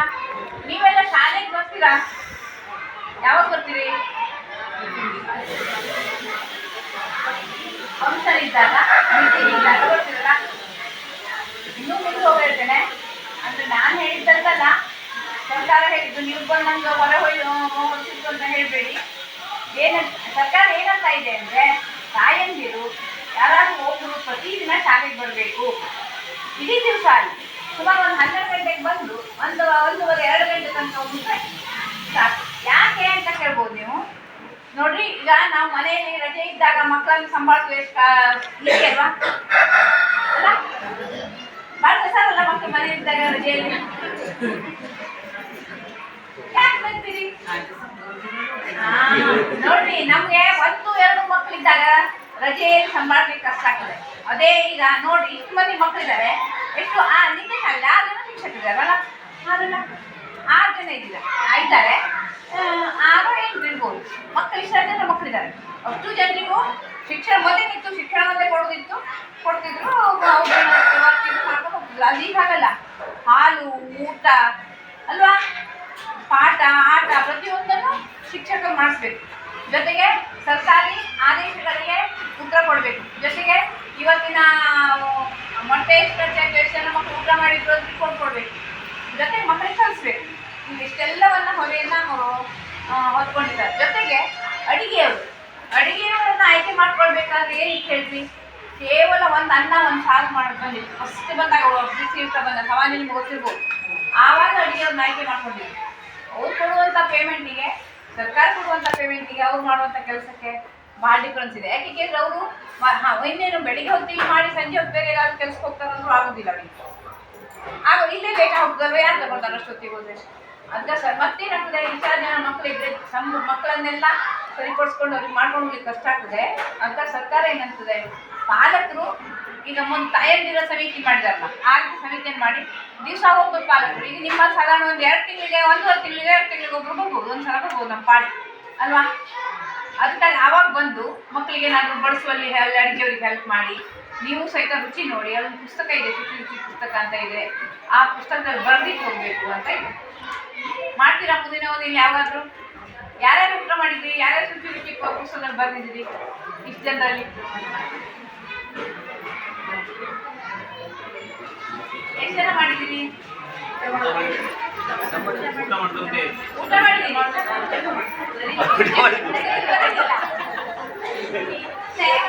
ಊಟ ಮಾಡಿ ಮಕ್ಕಳಿಗೆ ಬಡಿಸ್ಕೊಂಡು ಊಟ ಮಾಡಿ. ಅಲ್ಲ, ಅವರೇ ಬಡಿಸಿ ಊಟ ಮಾಡಿದ್ದಾರೆ. ನಮ್ಮ ಕಾರ್ಯಕ್ರಮ ಏನಿದ್ರಲ್ಲ ಮೇಡಮ್, ನಾವೇ ಬಂದು ನಾವು ಮಾಡ್ತೇವೆ. ದೊಡ್ಡ ಕಾರ್ಯಕ್ರಮ ಏನು ಮಾಡೋದಿದ್ರೆ ನಾವು ಎಲ್ಲ ಲೇಡೀಸ್ ಎಲ್ಲ ಬಂದು ಮಾಡ್ತಾರೆ. ಈ ಟೈಮಲ್ಲಿ ಯಾರು ಬರ್ಬೇಕು? ಅಲ್ಲ, ಇದು ಮುಂದೆ ಒಂದು ದಿವಸ, ಒಂದು 2 ತಿಂಗಳಿಗೆ ಒಂದು ದಿವಸ ಬರ್ತದೆ ಸಾಮಾನ್ಯ ಮಾಡಿ. ಒಂದು ದಿವಸ ಬಾಯಿ ಮಾಡ್ಕೊಡ್ರಿ, ಬರ್ರಿ, ಅವರಿಗೆಲ್ಲ ಬಡಿಸಿ ನೀವು ಒಂದು ಸ್ವಲ್ಪ ಊಟ ಮಾಡಿ ರುಚಿ ಪುಸ್ತಕ ಮಾಡಕ್ಕೆ ಕಡ್ಡಾಯವಾಗಿ ಬರ್ತೀವಿ. ಅದೇ ಇದೆ, ಅದ್ರೊಳಗೆ ಕಡ್ಡಾಯವಾಗಿ ಯಾವುದು ಇದೆ. ಯಾಕೆ ನಮ್ಮ ಶಾಲೆಯಲ್ಲಿ ಯಾವುದು ಕೊಡ್ತಾ ಇದ್ದಾರಲ್ಲ, 4 ಜನ ಬಂದವರು ಅದು ಓದ್ಬೇಕಲ್ಲ. ನಾವು ಒಬ್ಬರು ಬಂದವರಾದ್ರೂ ಈಗ ಏನಿದೆ ಅಂತ ಪುಸ್ತಕ ಫಸ್ಟ್ ನಾವಿಗೆ ನಿಜವಾಗೂ ಅದನ್ನು ಫಸ್ಟ್ ತೆಗೆದು ನೋಡ್ತೇವೆ ಹಂಗೆ ಅವಳಿಗೆ ನಮ್ಗೆ ಒಂದೇ ಆ ಪುಸ್ತಕನೇ ಬೇಕು ನಂತರ ಬರಬೇಕು. ಅದಕ್ಕಾಗಿ ಮುಂದಿನ ಅವಧಿಯಲ್ಲಿ ನೀವು ಇದಕ್ಕೆ ಪಾಲ್ಗೊಳ್ರಿ. ಜೊತೆಗೆ ಇವತ್ತು ಈ ನಿಮ್ಮ ಅಭಿಪ್ರಾಯ ಇದ್ರ ಬಗ್ಗೆ, ಈ ಯೋಜನೆ ಬಗ್ಗೆ, ಶಾಲೆ ಬಗ್ಗೆ, ಇದ್ರ ಬಗ್ಗೆ ಜೆಂಟ್ಸ್ ಒಬ್ರು ಲೇಡೀಸ್ ಒಬ್ರು ಇದ್ರ ಬಗ್ಗೆ ಮಾತಾಡ್ರಿ. ಆನಂತರ ಶಿಕ್ಷಕರೊಬ್ಬರು ಮಾತಾಡ್ರಿ. ಇಷ್ಟು ಹೇಳಿ ಮತ್ತೇನಾದರೂ ಕೇಳೋದ್ರ ಬಗ್ಗೆ ಕೇಳ್ಬೋದು. ಮತ್ತೆ ನನ್ನ ದೃಷ್ಟಿಯಲ್ಲಿ ಉತ್ತಮ ಶಾಲೆ ಇದೆ, ನೀಟಾಗಿ ಇಟ್ಟಿದ್ದಾರೆ, ಸ್ವಚ್ಛ ಇದೆ. ಏನಂದರೆ ಅಡುಗೆ ಕೋಣೆ ಸ್ವಚ್ಛ ಇದೆ, ಅಡುಗೆನೂ ಕ್ಲೀನಾಗಿ ಮಾಡ್ತಾರೆ. ನಾವು ಸಮಗ್ರ ಶಿಕ್ಷಣಕ್ಕೆ ಬಂದು ಪ್ರತಿಯೊಂದನ್ನು ನೋಡ್ತೇವೆ, ಊಟದ್ದು ಇದನ್ನು ಸಹಿತ ನೋಡಿ ಅದನ್ನು ಸಹಿತ ಹೊರಗೆ ಮಾಡಿರ್ತೇವೆ. ಇಲ್ಲಿ ಮೇನ್ ಅಂದರೆ ಮಕ್ಕಳಿಗೆ ಕುತ್ಕೊಳ್ಳಿಕ್ಕೆ ಹಾಲ್ ಒಂದೇ ಕಡೆ ಮಕ್ಕಳಿಗೆ ಕೊಡ್ತೀವಿ, 3 ಕಡೆ ಮಕ್ಕಳಿಗೆ ಕೊಡಬೇಕಾಗ್ತದೆ. ಒಂದು ಹಾಲ್ ನಾವು ಇರ್ತದೆ ಇದೆ ಈ ಶಾಲೆ. ಜೊತೆಗೆ ಏನೇನು ಬೇಕು ಅಂತ ಹೇಳ್ಕೊಂಡು ಶಿಕ್ಷಕರು ಕೊಡ್ತಾರೆ, ಅದು ಹೊಸದಾಗಿ ನಿಮ್ಮ ಶಾಲೆಗೆ ಏನು ಬೇಕು ಅನ್ನೋದನ್ನು ನೀವು ಕೊಟ್ಟರೆ ನಾವು ಇಷ್ಟು ಮಾಡಿ ಕಳಿಸ್ತೇವೆ ಬೇಕಾದ್ರೆ. ಶಿಕ್ಷಕ ಕೊಟ್ಟದನ್ನು ನೀವು ಓದಿ ಹೇಳ್ತಾರೆ ಅವ್ರು ಏನು ಕೊಟ್ಟಿದ್ದಾರೆ ಅಂತ. ಆ ನಂತರ ನೀವು ಮತ್ತೆ ಹೊಸ ಮುಂದೆ ನಾವು ಕೊಡುತ್ತೇವೆ ಅವಕಾಶ ಇದೆ. ಒಬ್ಬರು ಮಾತಾಡಿ ತದನಂತರ ಓದೋಣ.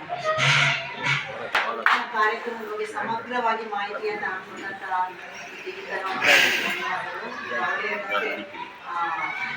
ತಮ್ಮ ಅಭಿಪ್ರಾಯ ಸಭ್ರು ಮತ್ತು ಹೇಳಿದ್ರು.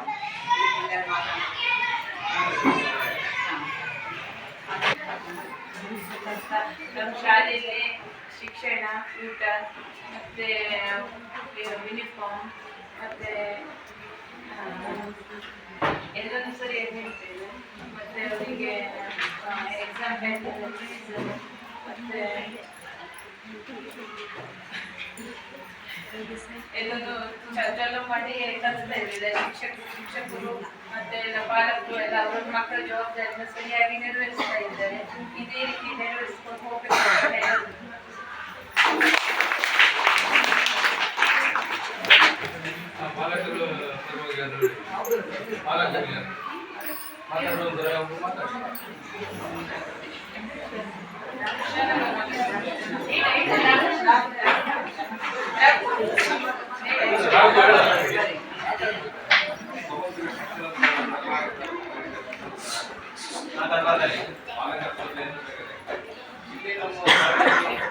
ಒಂದು ಒಳ್ಳೆಯ ರೀತಿಯಿಂದ ಶಿಕ್ಷಣ ಮತ್ತು ಒಳ್ಳೆಯ ಶಿಸ್ತು ಮಕ್ಕಳಿಗಾಗಿ ನಮ್ಮ ಸರ್ಕಾರದಿಂದ ಯೂನಿಫಾರ್ಮ್ ಮತ್ತು ಎಲ್ಲ ರೀತಿಯ ಸೌಕರ್ಯವನ್ನು ಸರ್ಕಾರದಿಂದ ಏನೇ ಸೌಕರ್ಯ ಬರ್ತೈತೆ ಎಲ್ಲವೂ ಎಲ್ಲ ರೀತಿಯಿಂದ ಸಿಗ್ತಾ ಇದೆ. ಮತ್ತು ಒಂದೇನಂದರೆ ನಮ್ಮ ಅಸಿಸ್ಟೆಂಟ್ ಅಧ್ಯಕ್ಷರು ಭಾಳ ರೀತಿ ಸಪೋರ್ಟ್ ಮಾಡ್ತಾ ಇದ್ದಾರೆ. ಅಷ್ಟೇ ಟೀಚರ್ಸು ಭಾಳ ರೀತಿ ಸಪೋರ್ಟ್ ಮಾಡ್ತಾ ಇದ್ದಾರೆ. ಇದು ಮುಂದೆ ಹೀಗೆ ನಡೀಬೇಕು. ನಮ್ಮ ಶಾಲೆ ಒಳ್ಳೆ ರೀತಿಯಿಂದ ಒಳ್ಳೆ ಅಭಿವೃದ್ಧಿ ಆಗಬೇಕಂತ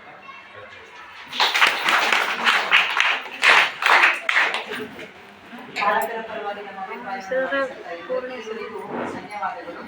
ಈಗ SDMC ಅಧ್ಯಕ್ಷರ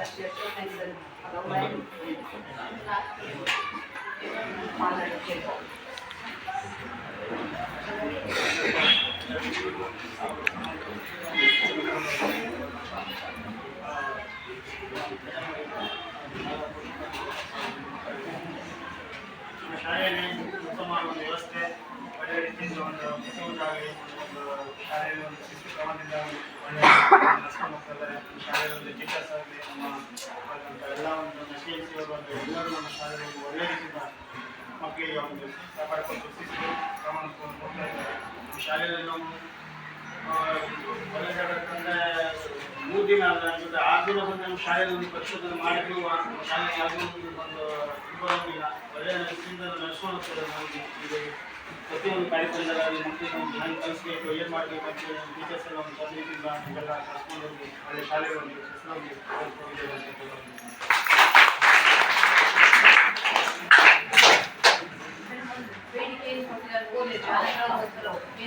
ಶಾಲೆಯ ಮತ್ತು ಮಕ್ಕಳ ಹಿತದೃಷ್ಟಿಯಿಂದ ಕೆಲವು ಬೇಡಿಕೆಗಳನ್ನ ಇಟ್ಟಿದ್ದಾರೆ. 3 ಶಾಲಾ ಕೊಠಡಿಗಳ ಅವಶ್ಯಕತೆ ಇದೆ ಅಂತ ಹೇಳಿದ್ದಾರೆ. ತರಗತಿಗೆ ಒಂದರಂತೆ ಸ್ಮಾರ್ಟ್ ಟಿವಿಯ ಅವಶ್ಯಕತೆ ಇದೆ. 1 ಅಡುಗೆ ಕೋಣೆಯ ಅವಶ್ಯಕತೆ ಇದೆ. ವಾಟರ್ ಫಿಲ್ಟರ್, ವಿಜ್ಞಾನ ಪ್ರಯೋಗಾಲಯದ ಸಾಮಗ್ರಿಗಳು, ಗಣಿತ ಕಿಟ್ಗಳ ಅವಶ್ಯಕತೆ ಇದೆ.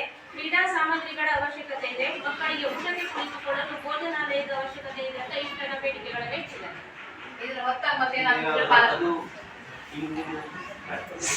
ಅದು ನಮ್ದು ಬಿಲ್ಡಿಂಗ್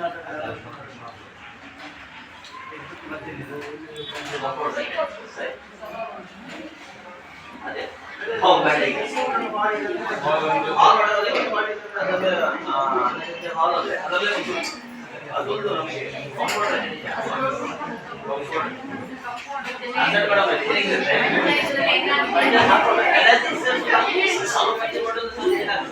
ಇಲ್ಲ ಅದೇನಿಗೆ ಕೂಡ ನೀವು ಪಂಚಾಯತ್ನಲ್ಲಿ ಎಲ್ಲ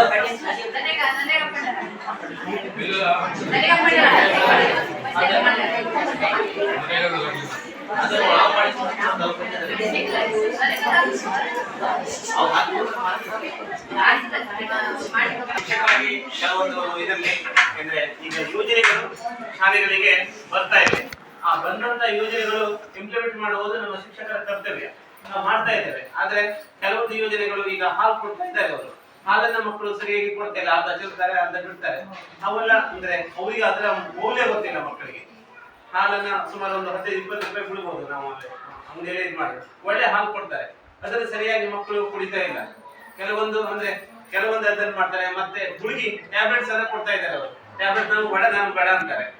ಅವನ್ನೆಲ್ಲ ನೀವು ಪಾಲಕರು ಅಂದ್ರೆ ಬೇಕಾ ಬೇಡ ಮಕ್ಕಳಿಗೆ ಇದು ಮಾಡಿ, ಅದು ಒಳ್ಳೆ ಇದೇ ಇದೆ. ಟ್ಯಾಬ್ಲೆಟ್ಸ್ ಕೊಡ್ತಾರೆ, ಕೆಲವೊಂದು ವಸ್ತುಗಳನ್ನು ರಾಗಿ ಸಹಿತ ಒಳ್ಳೆ ಮತ್ತೆ ಈ ಮೊಟ್ಟೆಯಿಂದ ಸಹಿತ ಕೆಲವೊಂದು ಜನ ಮಕ್ಕಳು ಒಂದಿವ್ಸ ಮೊಟ್ಟೆ ತಿಂತಾರೆ, ಒಂದು ಮೊಟ್ಟೆ ತಿನ್ನೋದಿಲ್ಲ. ಅದನ್ನು ಮಕ್ಕಳಿಗೆ ಒಂಥರ ಇದ್ದಾದಂಗಾಗಿದೆ. ಮನೆಯಲ್ಲೆಲ್ಲ ಮೊಟ್ಟೆ ತಿಂತಾರೆ ಅಂತ ಈ ಶಾಲೆ ಮೊಟ್ಟೆಯನ್ನು ಸರಿಯಾಗಿ ತಿನ್ನೋದಿಲ್ಲ. ಅಂದ್ರೆ ಅಲ್ಲಿ ನಮಗೇನಾಗುತ್ತೆ, ಎಲ್ಲ ಅದಕ್ಕಿಂತ ಹೆಚ್ಚು ಮೊಟ್ಟೆ ತಿನ್ನಬೇಕು ಅಂದ್ಕೊಂಡು ಸರ್ಕಾರ ಅಲ್ಲಿ ನಿರ್ದೇಶನ ಕೊಡ್ತದೆ. ಒಂದ್ಸಲ ಮೊಟ್ಟೆನೇ ತಿನ್ನೋದಿಲ್ಲ, ಬಾಳೆಣ್ಣೆ ಅಂತಾರೆ. ಅಂದ್ರೆ ಕೆಲವೊಂದು ಇದನ್ನ ಸಮಸ್ಯೆ ಆಗ್ತಾ ಇದೆ. ಅಂದ್ರೆ ನೀವೆಲ್ಲರೂ ಪಾಲಕರು ನಾವೆಲ್ಲರೂ ಕೂಡ ಇದು ಮಾಡಿದ್ರೆ ಈ ಕೆಲವೊಂದು ಯೋಜನೆಗಳನ್ನ ಇಂಪ್ಲಿಮೆಂಟ್ ಮಾಡ್ಲಿಕ್ಕೆ ಆಗ್ತದೆ.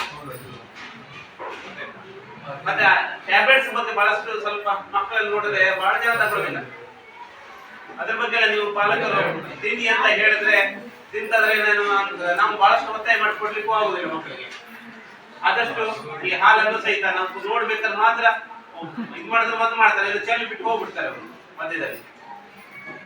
ಕೆಲವೊಂದು ಬಹಳಷ್ಟು ನಮಗೆ ಅಂದ್ರೆ ಈಗ ನಮಗೆ ಶಿಕ್ಷಣ ಕೊಡೋದು ಮಾತ್ರ ನಮಗೆ ಮೊದಲಿನ ಕೆಲಸ ಕರ್ತವ್ಯವಾಗಿತ್ತು. ಈಗ ಶಿಕ್ಷಣವನ್ನು ಬಿಟ್ಟು ಬೇರೆದೆಲ್ಲ ಮಾಡಿ ಅಂತ ಹೇಳ್ತಾರೆ.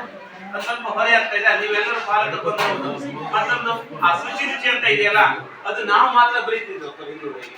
ನಾವು ಅವ್ರು ಬಂದು ನಿಮಗೆ ಬಂದ್ರೆ ನಾವು ನಿಮ್ಮ ಹತ್ರ ಬರೆಸ್ತೇವೆ, ಗೊತ್ತಾಯ್ತಾ? ಪಾಲಕರೇ ಬರೀದೇವೆ, ನಾವು ಶಿಕ್ಷಕರ ಹತ್ರ ಬರ್ಸ್ಕೊಳ್ತಿದ್ರು ಪ್ರತಿ ದಿವಸ.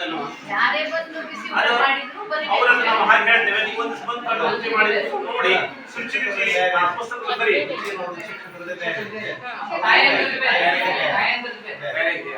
ಬರೀರಿ ಬೇಕಾದ್ರೆ. ಶಿಕ್ಷಕರು ಇದ್ರೆ ನೀವು ಬಹಳ ಹೆಚ್ಚು ಮಾಡ್ತಿದ್ದೀರಾ, ಅದು ಪಾಲಕರು ಯಾರು ಬರ್ತಾ ಇಲ್ಲ.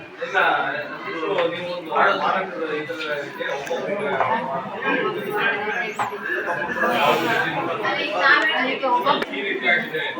ಇದಕ್ಕೆ ಸ್ವಲ್ಪ ಬದಲಾವಣೆ ಆಗುತ್ತದೆ. ಸೂಚನೆ ಅದು ಮಾಡ್ಲಿಕ್ಕೆ ಆಗುದಿಲ್ಲ ಪಾಲಕರಿಗೆ. ಎಲ್ಲ ವಾರದಲ್ಲಿ ಒಬ್ಬರೇ ಸ್ವಲ್ಪ ಜವಾಬ್ದಾರಿ ಇದೆ. ಶಿಕ್ಷಕರಿಗೆ ಹೇಳ್ತಾರೆ ಇದೇ ಪಾಲಕರಿಗೆ ಯಾರು ಸರಿ ಇಲ್ಲ.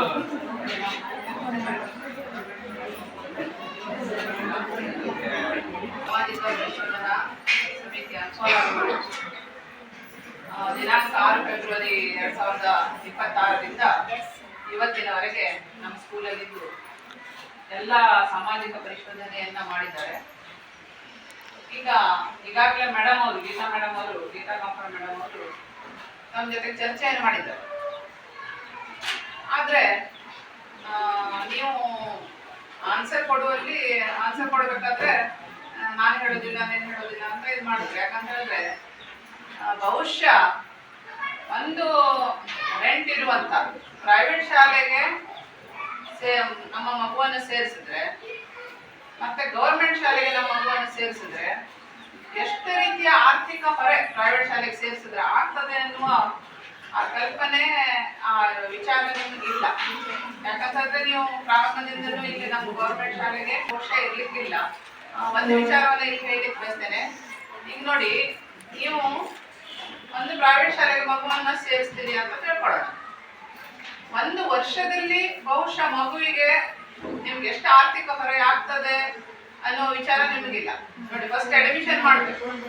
ಅಂದ್ರೆ ಪ್ರೈವೇಟ್ ಸ್ಕೂಲಿಗೆ ಹೋಗಿ ಅಡ್ಮಿಷನ್ ಮಾಡಿದ್ರಿ ನೀವು, ಎಷ್ಟು ಖರ್ಚು ಬರ್ತದೆ? ಒಂದು 10,000 ಆದ್ರೂ ಅಡ್ಮಿಷನ್ ಇರಬೇಕು, ಆಯ್ತಾ?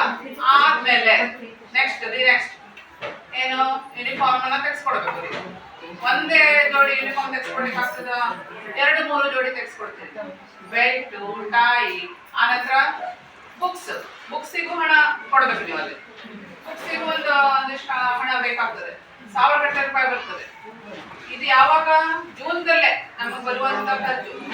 ಒಂದು 20,000 ಅಡ್ಮಿಷನಿಗಾದ್ರೆ ಉಳಿದ ಬುಕ್ಸು, ಯೂನಿಫಾರ್ಮು, ನೋಟ್ಬುಕ್ಕು, ನಂತರದಲ್ಲಿ ಬೂಟು, ಸಾಕ್ಸು, ಇದಕ್ಕೆಲ್ಲ ಒಂದು 5,000 ರೂಪಾಯಿ ಖರ್ಚು ಬರ್ತದೆ.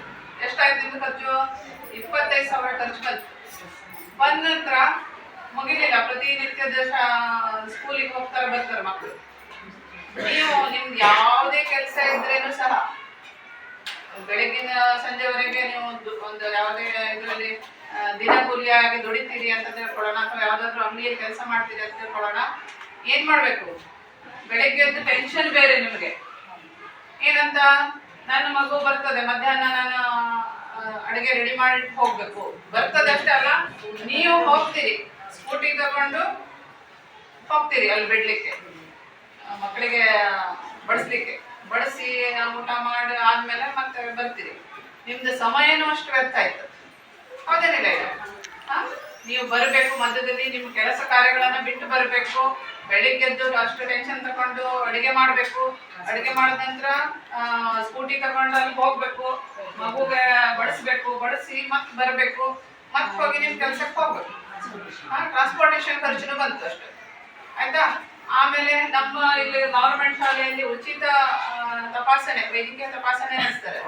ವೈದ್ಯಕೀಯ ತಪಾಸಣೆ ನಡೆಸಿ ಏನಾದ್ರೂ ಸಮಸ್ಯೆ ಇದ್ರೆ, ಮಗುಗೆ ಹಲ್ಲಿನ ಸಮಸ್ಯೆ ಇದೆಯೋ, ಕಣ್ಣಿನ ಸಮಸ್ಯೆ ಇದೆಯೋ, ಅಥವಾ ಬೇರೆ ಯಾವ್ದಾದ್ರು ನರಗಳಿಗೆ ಸಂಬಂಧಪಟ್ಟ ಸಮಸ್ಯೆ ಇದೆಯೋ, ಆ ಎಲ್ಲ ಸಮಸ್ಯೆಗಳನ್ನ ಗುರುತಿಸ್ಕೊಂಡು ಚಿಕಿತ್ಸೆಯನ್ನ ನೀಡಲಾಗ್ತದೆ. ನೀವು ಪ್ರೈವೇಟ್ ಶಾಲೆಯಲ್ಲಿ ಇದ್ರೆ ಏನ್ ಮಾಡ್ಬೇಕು? ನಿಮ್ಮ ಸ್ವಂತದಲ್ಲಿ ನೀವು ಅದನ್ನೆಲ್ಲ ಮಾಡ್ಕೊಳ್ಬೇಕು. ಅಷ್ಟೇ ಅಲ್ಲ, ಏನಾದ್ರೂ CWSN ಮಕ್ಕಳಿದ್ರೆ, ಚೈಲ್ಡ್ ವಿತ್ ಸ್ಪೆಷಲ್ ನೀಡ್ ಅಂದ್ರೆ ವಿಶೇಷ ಅಗತ್ಯವುಳ್ಳ ಮಕ್ಕಳು ಅಂತ ಹೇಳ್ತಾರಲ್ಲ, ಅಂತ ಮಕ್ಕಳಿದ್ರು ಅಂತ ಮಕ್ಕಳಿಗೆ ನಮ್ಮ ಸರ್ಕಾರ ಏನ್ ಮಾಡ್ತದೆ?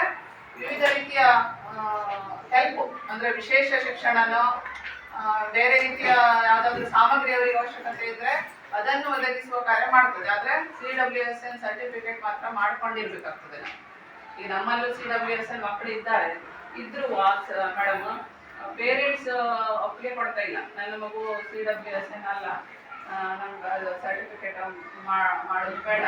ಹೀಗೆ ನೀವು ಅದನ್ನೆಲ್ಲ ಮಾಡ್ಕೊಳ್ಬೇಕಾಗ್ತದೆ. ಮಾಡ್ಕೊಂಡ್ರೆ ನಿಮಗೆ ಮುಂದೆ ಹೋಗಿ ಒಂದು ಸ್ಕಾಲರ್ಶಿಪ್ ಅಂತ ಸಿಗುವಂಥದ್ದು ಏನಿರ್ತದೆ, ಆ ಮಗುಗೆ ಜೀವನವಿಡೀ ಸ್ಕಾಲರ್ಶಿಪ್ ಸಿಗುವಂತ ಅನುಕೂಲನೂ ಇರ್ತದೆ. ಗೌರ್ಮೆಂಟ್ ಇಷ್ಟೆಲ್ಲ ಅನುಕೂಲ ಮಾಡಿಕೊಟ್ಟಿದೆ ನಮಗೆ. ಮತ್ತೆ ಅನೇಕ ಈಗ ನಾವು ಜಂತು ಔಷಧಿ, ನಂತರ ಇದು ಪ್ರತಿದಿನ ಏನು ಟ್ಯಾಬ್ಲೆಟ್ಸ್ ಕೊಡ್ತಾರಲ್ಲ, ಟ್ಯಾಬ್ಲೆಟ್ಸ್, ಅದು ಎಂತ ಟ್ಯಾಬ್ಲೆಟ್ಸ್ ಅಂತ ಹೇಳಿದ್ರೆ, ನಮ್ಗೆ ಪ್ರತಿನಿತ್ಯ ಕೊಡುವಂಥದ್ದು ಫಾಲಿಕ್ ಆಸಿಡಿನ ಟ್ಯಾಬ್ಲೆಟ್. ಅದು ಪ್ರತಿ ಸೋಮವಾರ ಕೊಡ್ತಾರೆ.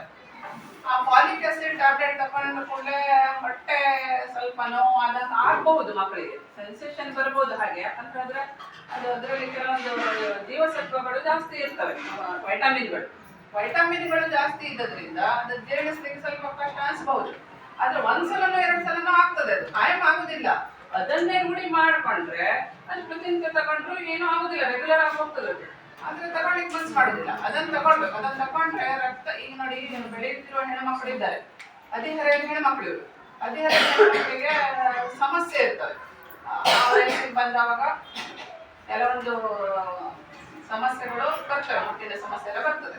ಬಂದವಾಗ ಆ ಫಾಲಿಕ್ ಆಸಿಡ್ ಅನ್ನ ತಗೊಂಡದ್ರಿಂದ ಏನಾಗ್ತದೆ ಅಂತ ಹೇಳಿದ್ರೆ, ನಮ್ಮ ದೇಹದಲ್ಲಿ ಏನು ಹಿಮೋಗ್ಲೋಬಿನ್ ಕೊರತೆ ಆಗ್ತದಲ್ಲ, ಹಿಮೋಗ್ಲೋಬಿನ್ ನಮ್ಗೆ ಎಷ್ಟಿರ್ಬೇಕು, ಹೆಣ್ಮಕ್ಳಲ್ಲಿ ಎಷ್ಟಿರ್ಬೇಕು ಹಿಮೋಗ್ಲೋಬಿನ್ ರೇಂಜ್? 12ರಿಂದ 15 ಒಳಗಿರ್ಬೇಕು. ಅಂದ್ರೆ ಅಂತ ಆರೋಗ್ಯವಂತ ವ್ಯಕ್ತಿಯ ಹಿಮೋಗ್ಲೋಬಿನ್ ರೇಂಜ್ ಅದು. ಅದಕ್ಕಿಂತ ಕಡಿಮೆ ಇರ್ತದೆ. ಬಹಳಷ್ಟು ಹೆಣ್ಮಕ್ಳಲ್ಲಿ 10, 8. ಈಗ ಹೆಲ್ತ್ ಇದ್ರವ್ರು ಬರ್ತಾರೆ, ಒಂದು ಚೆಕಪ್ ಮಾಡ್ತಾರೆ, ಅವ್ರು ಹೆಲ್ತ್ ಚೆಕಪ್ ಮಾಡುವವರು ಬರ್ತಾರೆ, ಅದು ಆಶಾ ಕಾರ್ಯಕರ್ತೆಯರು, ಮತ್ತೆ ANM ಅಲ್ಲ, ANM ಅಂತಾರಲ್ಲ, ಬರ್ತಾರೆ, ಬಂದು ನೋಡ್ತಾರೆ ಏನು ಹಿಮೋಗ್ಲೋಬಿನ್ ಕೊರತೆ ಇದೆಯೋ ಏನಂತ. ನೀವು ದಿನನಿತ್ಯವೂ ನೀವು ಪ್ರತಿನಿತ್ಯ ಅದನ್ನ ತಗೊಳ್ಬೇಕು. ನಿಮ್ಗೆ ವಾರಕ್ಕೆ ಒಂದ್ಸಲ ಕೊಡ್ತಾರಲ್ಲ, ಅವಾಗ ರೆಗ್ಯುಲರ್ ಆಗಿ ತಗೊಳ್ಬೇಕು. ನೀವು ಒಳ್ಳೇದು ಅನ್ಕೊಂಡು ಅದ್ರ ಬಗ್ಗೆ ಧನಾತ್ಮಕವಾಗಿ ನೀವು ಮನೆಯಲ್ಲಿ ಹೇಳ್ತಾ ಇದ್ರೆ ಅವ್ರು ಅದನ್ನ ತಗೊಳ್ಳಿಕ್ಕೆ ಮಿಸ್ ಮಾಡ್ತಾರೆ. ಬಿಟ್ರೆ ನಾವು ಫೋರ್ಸಬಲ್ ಕೊಟ್ರೆ ಅವ್ರು ತಗೊಳ್ಳಿಕ್ಕೆ ಮಿಸ್ ಮಾಡೋದಿಲ್ಲ. ಮನೆಯಲ್ಲಿ ತಗೊಳ್ಬೇಡಮ್ಮ ಅಂತ ಹೇಳೋದ್ರಿಂದ ನಾವು ಒತ್ತಾಯಪೂರ್ವಕ ಕೊಟ್ಟರು ಏನ್ ಮಾಡ್ತಾರೆ, ಕಿಟಕಿಯಿಂದ ಹೊರಗೆ ಹಾಕ್ಬಿಡ್ತಾರೆ ಅವ್ರು. ಅದನ್ನ ಈ ಸರ್ಕಾರ ಏನ್ ಕೊಡ್ತಾ ಇದೆ ಅದ್ರ ಬಗ್ಗೆ ಧನಾತ್ಮಕತೆಯನ್ನು ಇಟ್ಕೊಂಡು ನಾವು ಮನೆಯಲ್ಲೂ ಅವರಿಗೆ ಧನಾತ್ಮಕವಾಗಿ ಬೆಳೆಸ್ಬೇಕು. ಬೆಳೆಸಿದ್ರೆ ಏನಾಗ್ತದೆ, ಗೌರ್ಮೆಂಟ್ ಇಂದ ಸಂಪೂರ್ಣ ಸವಲತ್ತನ್ನ ನೀವು ಪಡ್ಕೊಳ್ಳಿಕ್ಕೆ ಸಾಧ್ಯ ಆಗ್ತದೆ. ನಾವು ಅದ್ರ ಬಗ್ಗೆ ಏನ್ ಮಾಡ್ಬೇಕು, ಇವತ್ತು ಥಂಡಿ ಆಗ್ತದೆ ಮಗ ಹಾಲು ಕುಡಿಬೇಡ, ಕಫ ಜಾಸ್ತಿ ಆಗೋದು ಅಂತ ಹೇಳ್ತಾರೆ. ಹಾಲಿಂದ ಕಫ ಆಗ್ತದೆ ಮೇಡಮ್, ಇಲ್ಲ ಅಲ್ಲ? ಹಾಲು ಒಂದು ಸಂಪೂರ್ಣ ಆಹಾರ, ಸಮತೋಲಿತ ಆಹಾರ ಅಂತ ಹೇಳ್ತಾರಲ್ಲ. ಸಮತೋಲಿತ ಆಹಾರ ಅಂದ್ರೆ ಗೊತ್ತಾಯ್ತು ನಿಮ್ಗೆ? ಆಹಾರದಲ್ಲಿ 5 ರೀತಿಯ ಘಟಕಾಂಶಗಳು ಇರ್ತವೆ. ಕಾರ್ಬೋಹೈಡ್ರೇಟ್, ಪ್ರೋಟೀನ್, ವೈಟಮಿನ್, ಮಿನರಲ್ಸ್, ಕೊಬ್ಬು, ಇದೆಲ್ಲ ಇರ್ತದೆ. ಇದೆಲ್ಲ ಅಂಶಗಳು ಯಾವ್ದ್ರಲ್ಲಿ ಬರ್ತದೆ? ನಮ್ಮ ಒಂದೇ ಒಂದು ಹಾಲಲ್ಲಿ ಬರ್ತಾ ಇದೆ. 5 ಅಂಶಗಳು ನಮ್ಗೆ ಸಮ ಪ್ರಮಾಣದಲ್ಲಿ ಸಿಕ್ಕಿದ್ರೆ ನಮ್ಗೆ ಏನಾಗ್ತದೆ, ಸಮತೋಲನ ಆಹಾರದ ಕೊರತೆ ಆಗುದಿಲ್ಲ, ಸಮತೋಲಿತ ಆಹಾರ ಸಿಗ್ತದೆ ನಮ್ಗೆ. ಅದನ್ನ ಸಿಗ್ಬೇಕಂದ್ರೆ ನಾವು ಪ್ರತಿನಿತ್ಯ ಗೌರ್ಮೆಂಟ್ ಏನು ಸೌಕರ್ಯಗಳನ್ನ ಕೊಟ್ಟಿದೆ ನೋಡಿ, ಎಲ್ಲವುದು ನಮ್ಮ ಮಕ್ಕಳು ದಷ್ಟಪುಷ್ಟವಾಗಿ ಬೆಳಿಬೇಕು, ಹೆಲ್ದಿ ಆಗ್ಬೇಕು, ಮುಂದಿನ ಏನು ಭಾರತ ಇದೆ ಆರೋಗ್ಯವಂತ ಭಾರತ ಆಗ್ಬೇಕು ಅನ್ನೋ ಉದ್ದೇಶದಿಂದನೇ ಕೊಟ್ಟಿದೆ. ಆದ್ರೆ ಅದರದ್ದು ಯುಟಿಲೈಸೇಷನ್ ಏನಿದೆ ಅದು ಸರಿಯಾದ ಪ್ರಮಾಣದಲ್ಲಿ ಆಗ್ತಾ ಇಲ್ಲ. ಕಾರಣ ಅಂದ್ರೆ ಜನರಲ್ಲಿ ಇರುವಂತ ಸಮಾಜದಲ್ಲಿ ಇರುವಂತ ಕೆಲವೊಂದು ಗೌರ್ಮೆಂಟಿನ ಸವಲತ್ತುಗಳನ್ನ ಪಡ್ಕೊಳ್ಳುವಲ್ಲಿ ಇರುವಂತ ಕೆಲವೊಂದು ಮಿಸ್ಅಂಡರ್ಸ್ಟ್ಯಾಂಡಿಂಗ್ ಇಂದ ಹೀಗೆ ಆಗ್ತಾ ಇದೆ. ಆ ಮಿಸ್ಅಂಡರ್ಸ್ಟ್ಯಾಂಡಿಂಗ್ ಆಗ್ಬಾರ್ದು. ಇನ್ ಮುಂದೆ ನಿಮ್ಗೆ ಏನ್ ಮಾಡ್ಬೇಕು, ಮನೆಯಲ್ಲಿ ನಿಮ್ಮ ಮಕ್ಕಳಿಗೆ ಧನಾತ್ಮಕವಾಗಿ ಬೆಳೆಸಿ ಎಲ್ಲದನ್ನ ಸರ್ಕಾರ ಸವಲತ್ತು ಕೊಡ್ತದೆ ಅದನ್ನೆಲ್ಲ ಸರಿಯಾಗಿ ಪಡ್ಕೊಳ್ಳಿ ಅನ್ಕೊಂಡು ಹೇಳಿದ್ರೆ ಅದು ಸಾಧ್ಯ ಆಗ್ತದೆ ಅನ್ನುವ ಅಭಿಪ್ರಾಯವನ್ನ ನನ್ಗೆ ಅವಕಾಶ ಸಿಗಲಿಕ್ಕೆ ನಾನು ಎಷ್ಟೋ ಸಲ ಪೇರೆಂಟ್ಸಿಗೆ ಹೇಳಬೇಕು ಅಂತಿದ್ದೆ. ಇವತ್ತ ಸಿಕ್ಕೋದ್ರಿಂದ ಹೇಳ್ತಾ ಇದ್ದೇನೆ. ಮತ್ತೆ ಅದ್ ಬಿಟ್ಟು ಹೆಣ್ಮಕ್ಳಿಗೆ ಶುಚಿ ಪ್ಯಾಡ್ ಅನ್ನ ಕೊಡ್ತಾ ಇದ್ದೆ. ಈ ವರ್ಷ ಏನು ಬರ್ಲಿಲ್ಲ ಶುಚಿ ಪ್ಯಾಡಿನ ವ್ಯವಸ್ಥೆಯನ್ನು ಸರ್ಕಾರ ನಿಮಗೆ ಮಾಡಿಕೊಡ್ತಾ ಇದೆ ನೋಡಿ. ಅಲ್ಲಿಂದ ಹಿಡಿದು ಎಲ್ಲಿನವರೆಗೆ ಒಂದು ಶೈಕ್ಷಣಿಕ ವರ್ಷದಲ್ಲಿ ಏನೆಲ್ಲ ಸವಲತ್ತು ಕೊಡ್ತದೆ ನೋಡಿ, ಆ ಸವಲತ್ತಿನಲ್ಲಿ ಏನಾಗ್ತದೆ ಅಂತ ಹೇಳಿದ್ರೆ ನಿಮ್ಗೆ ಕನಿಷ್ಠ 1 ಲಕ್ಷ ರೂಪಾಯಿಯ ಹೊರ ಕಡಿಮೆ ಆಗ್ತದೆ ಒಂದು ಮಗುಗೆ. ಒಂದು ಮನೆಯಲ್ಲಿ 3 ಮಕ್ಕಳು ಇದ್ರೆ ಎಷ್ಟಾಯ್ತು? 3 ಲಕ್ಷ ರೂಪಾಯಿ ಉಳಿತಾಯ ಆಯ್ತು, ನಿಮ್ದು ಸಮಯ ಉಳಿತಾಯ ಆಯ್ತು ಅಲ್ಲ. 3 ಲಕ್ಷ ಇಲ್ಲಿ ಲಾಭ ಪಡಿತೀರಿ. ಅಲ್ಲಿ ನಿಮ್ದು ವೈಯಕ್ತಿಕ ಉದ್ಯೋಗ ಏನಿತ್ತಲ್ಲ, ಉದ್ಯೋಗದಲ್ಲೂ ತೊಂದರೆ ಆಗ್ತಿತ್ತು ನಿಮ್ಗೆ. ಪ್ರೈವೇಟ್ ಬಂದ್ರೆ ಅಲ್ಲಿ ಮಧ್ಯದಲ್ಲಿ ಬಿಟ್ಟು ಬರಬೇಕು, ಡ್ಯೂಟಿಯನ್ನು ಸ್ಥಗಿತಗೊಳಿಸಬೇಕು, ಅವೆಲ್ಲ ಆಗ್ತಿತ್ತು. ಆ ಹೊರೆಯನ್ನು ಏನಾಗ್ತಾ ಇದೆ, ಕಡಿಮೆ ಆಗ್ತಾ ಇದೆ. ಅದಕ್ಕಾಗಿ ನಾನು ಹೇಳೋದೇನು, ನನ್ನ ವಿನಂತಿ ಏನಂತ ಹೇಳಿದ್ರೆ, ದಯವಿಟ್ಟು ಸರ್ಕಾರ ಏನು ಸವಲತ್ತು ಕೊಡ್ತಾ ಇದೆ ಆ ಸವಲತ್ತಿನಲ್ಲಿ ನಿಮ್ಮ ಅದ್ರ ಬಗ್ಗೆ ಧನಾತ್ಮಕತೆಯನ್ನು ಬೆಳೆಸ್ಕೊಡಿ. ಮತ್ತೆ ನಿಮ್ಮ ಮಕ್ಕಳಿಗೆ ಅದ್ರ ಬಗ್ಗೆ ತಿಳಿ ಹೇಳ್ಕೊಂಡು ಆ ಎಲ್ಲ ಸವಲತ್ತನ್ನ ಪಡ್ಕೊಳ್ಳುವಂತೆ ಮಾಡಿ ಅಂತ ಹೇಳ್ತಾ ನನ್ನ ಮಾತನ್ನ ಮುಗಿಸ್ತಾ ಇದ್ದೀನಿ.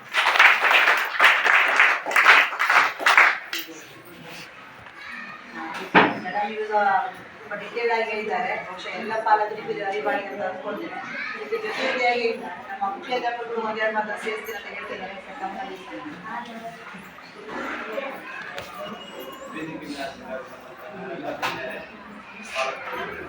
ಒಂದು ವಿಷಯ ಹಂಚಿಕೊಳ್ಬೇಕಾಗುತ್ತೆ. ಏನಂದ್ರೆ ಶಾಲೆಗಳಿಗೆ, ಎಲ್ಲ ಶಾಲೆಗಳಿಗೆ ತಾಲೂಕು ಪಂಚಾಯತ್ ವತಿಯಿಂದಲೇ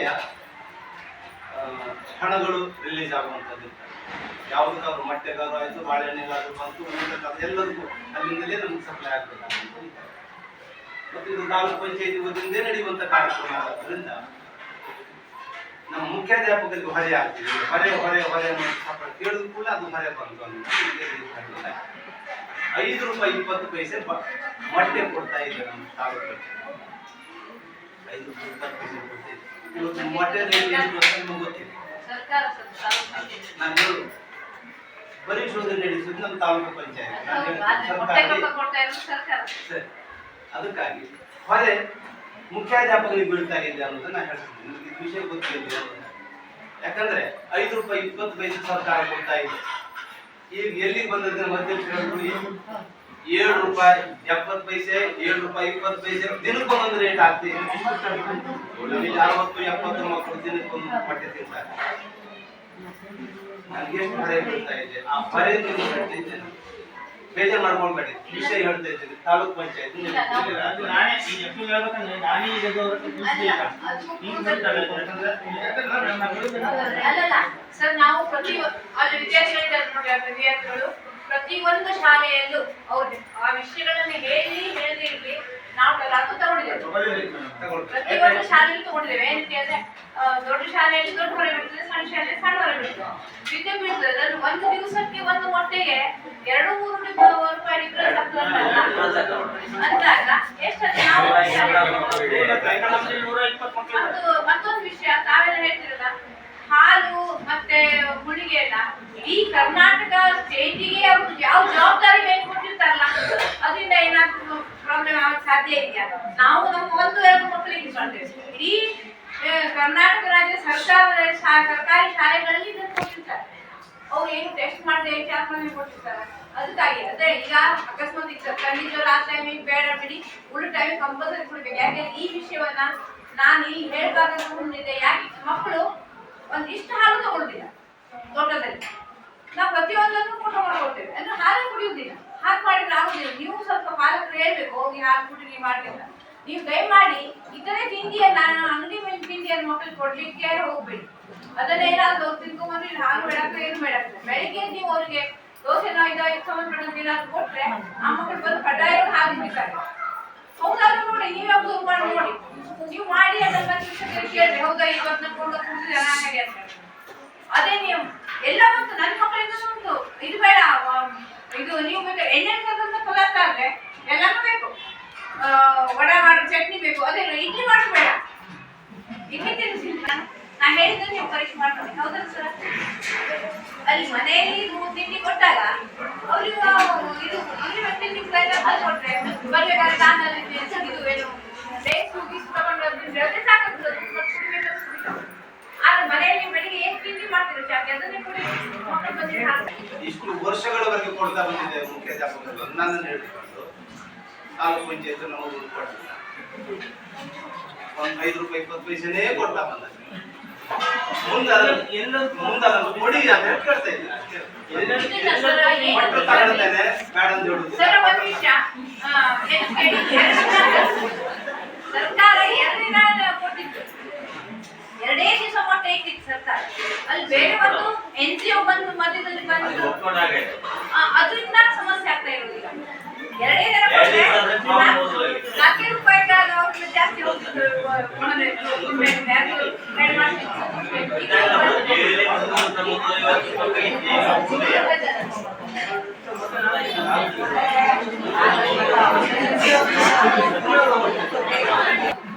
ನಾವು ಮಕ್ಕಳ ಇಷ್ಟವನ್ನೇ ನಾವು ಬಯಸ್ಬೇಕಾಗುತ್ತೆ. 70 ಮಂದಿ 120ರಲ್ಲಿ 60 ಮಂದಿ ಇವರಾದ್ರೆ 60 ಮಂದಿ ಅವ್ರು ಬೇಕಾದವ್ರು ನಾವು ದಿನ ಇಂಡೆಂಟ್ ತಗೊಂಡು ಹೋಗ್ತೇವೆ. ಪ್ರತಿಯೊಂದು ಕ್ಲಾಸ್ನಲ್ಲಿ ಹೋಗಿ 60 ಮೊಟ್ಟೆ ತಂದೆ ಬೇಯಿಸ್ಕೊಂಡು ಕೊಡ್ತೇವೆ. 60 ಬಾಳೆ, ಅದು 2 ಬಾಳೆಹಣ್ಣಂತೆ 120, 60 ಅಂದ್ರೆ 120 ಬಾಳೆಹಣ್ಣು ತಂದೇ ಕೊಡ್ತೇವೆ.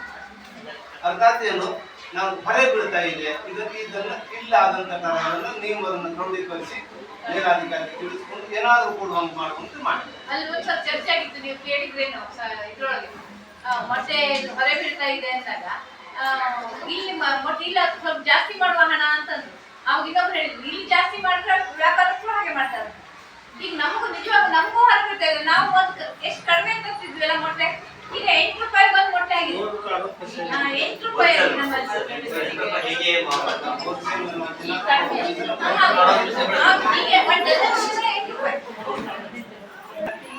ನಾಲ್ಕು ವರ್ಷ ಹೆಚ್ಚು ಬದುಕುದೇ ಮಕ್ಕಳಿಗೆ 120 ತಿಂತ ಇದ್ರೆ 4 ವರ್ಷ ಅದು ಮಾತ್ರ ನನಗೆ ₹10 ಒಂದಾಗ ಆಶ್ವಾಸನೆ ನೀಡಿದ್ದಾರೆ. ಅದರ ಆಧಾರದ ಮೇಲೆ ಈಗ ಕಾರ್ಯಕ್ರಮ ಇವತ್ತಿನ ಒಂದು ಸಭೆಯ ಅಧ್ಯಕ್ಷ ಸ್ಥಾನವನ್ನು ವಹಿಸಿಕೊಂಡು ಇವತ್ತು ಏನು ಸರ್ ಮಾತಿಗಾಗಿ ಒಂದು ಸನ್ಮಾನ ಸಾಮಾಜಿಕ ಪರಿಶೋಧನಾ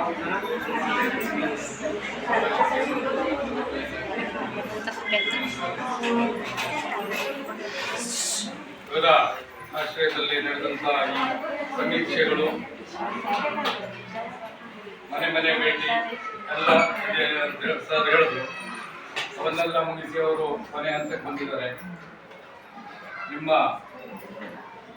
ನಮ್ಮ ಶಾಲೆಯ ಮಕ್ಕಳು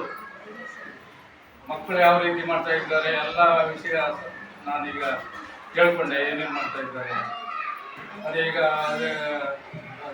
ಟೀಚರ್ಗಳು ಹಾಲು ಕುಡಿಯುವುದಿಲ್ಲ, ಇದು ಮಾಡುವುದಿಲ್ಲ. ಅದೇ ಆ ಹಾಲಿಗೆ ನಮ್ಮ ಸರ್ಕಾರ ಎಷ್ಟು ಖರ್ಚು ಮಾಡ್ತಾ ಇದೆ ಅದು ಗೊತ್ತಿದೆ ಯಾರಿಗಾದ್ರು?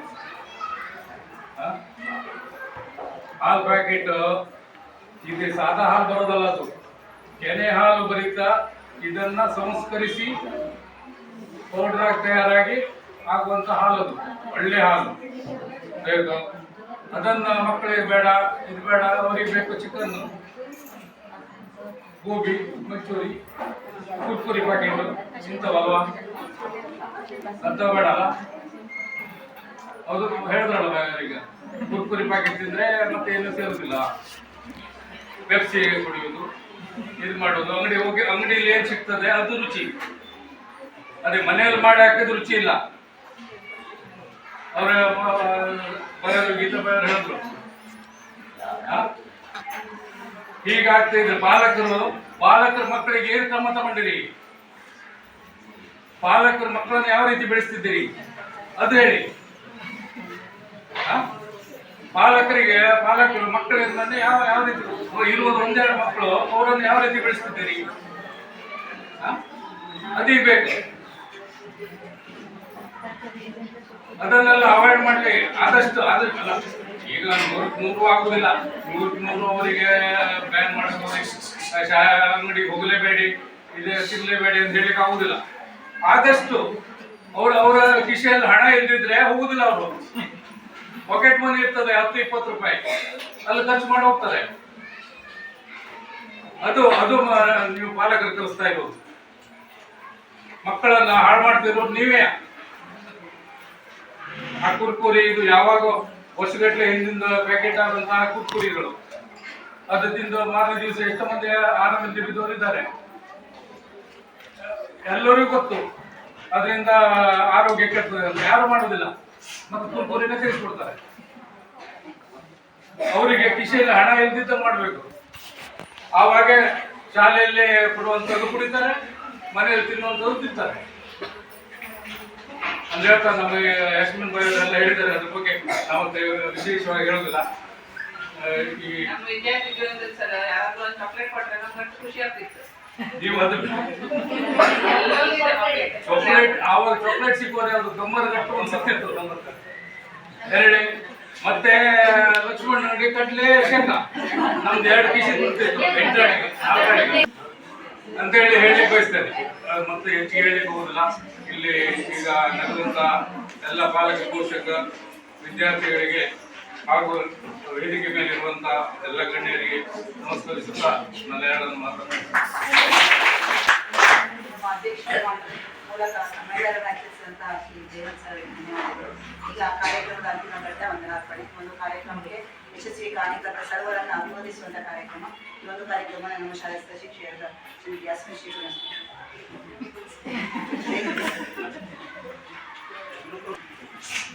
ಈಗಾಗಲೇ ಮಾತಾಡಿದ್ದೇನೆ. ಈಗ ಅಲ್ಲಿ ವಂದನಾರ್ಪಣೆ ಮಾಡ್ತೇನೆ.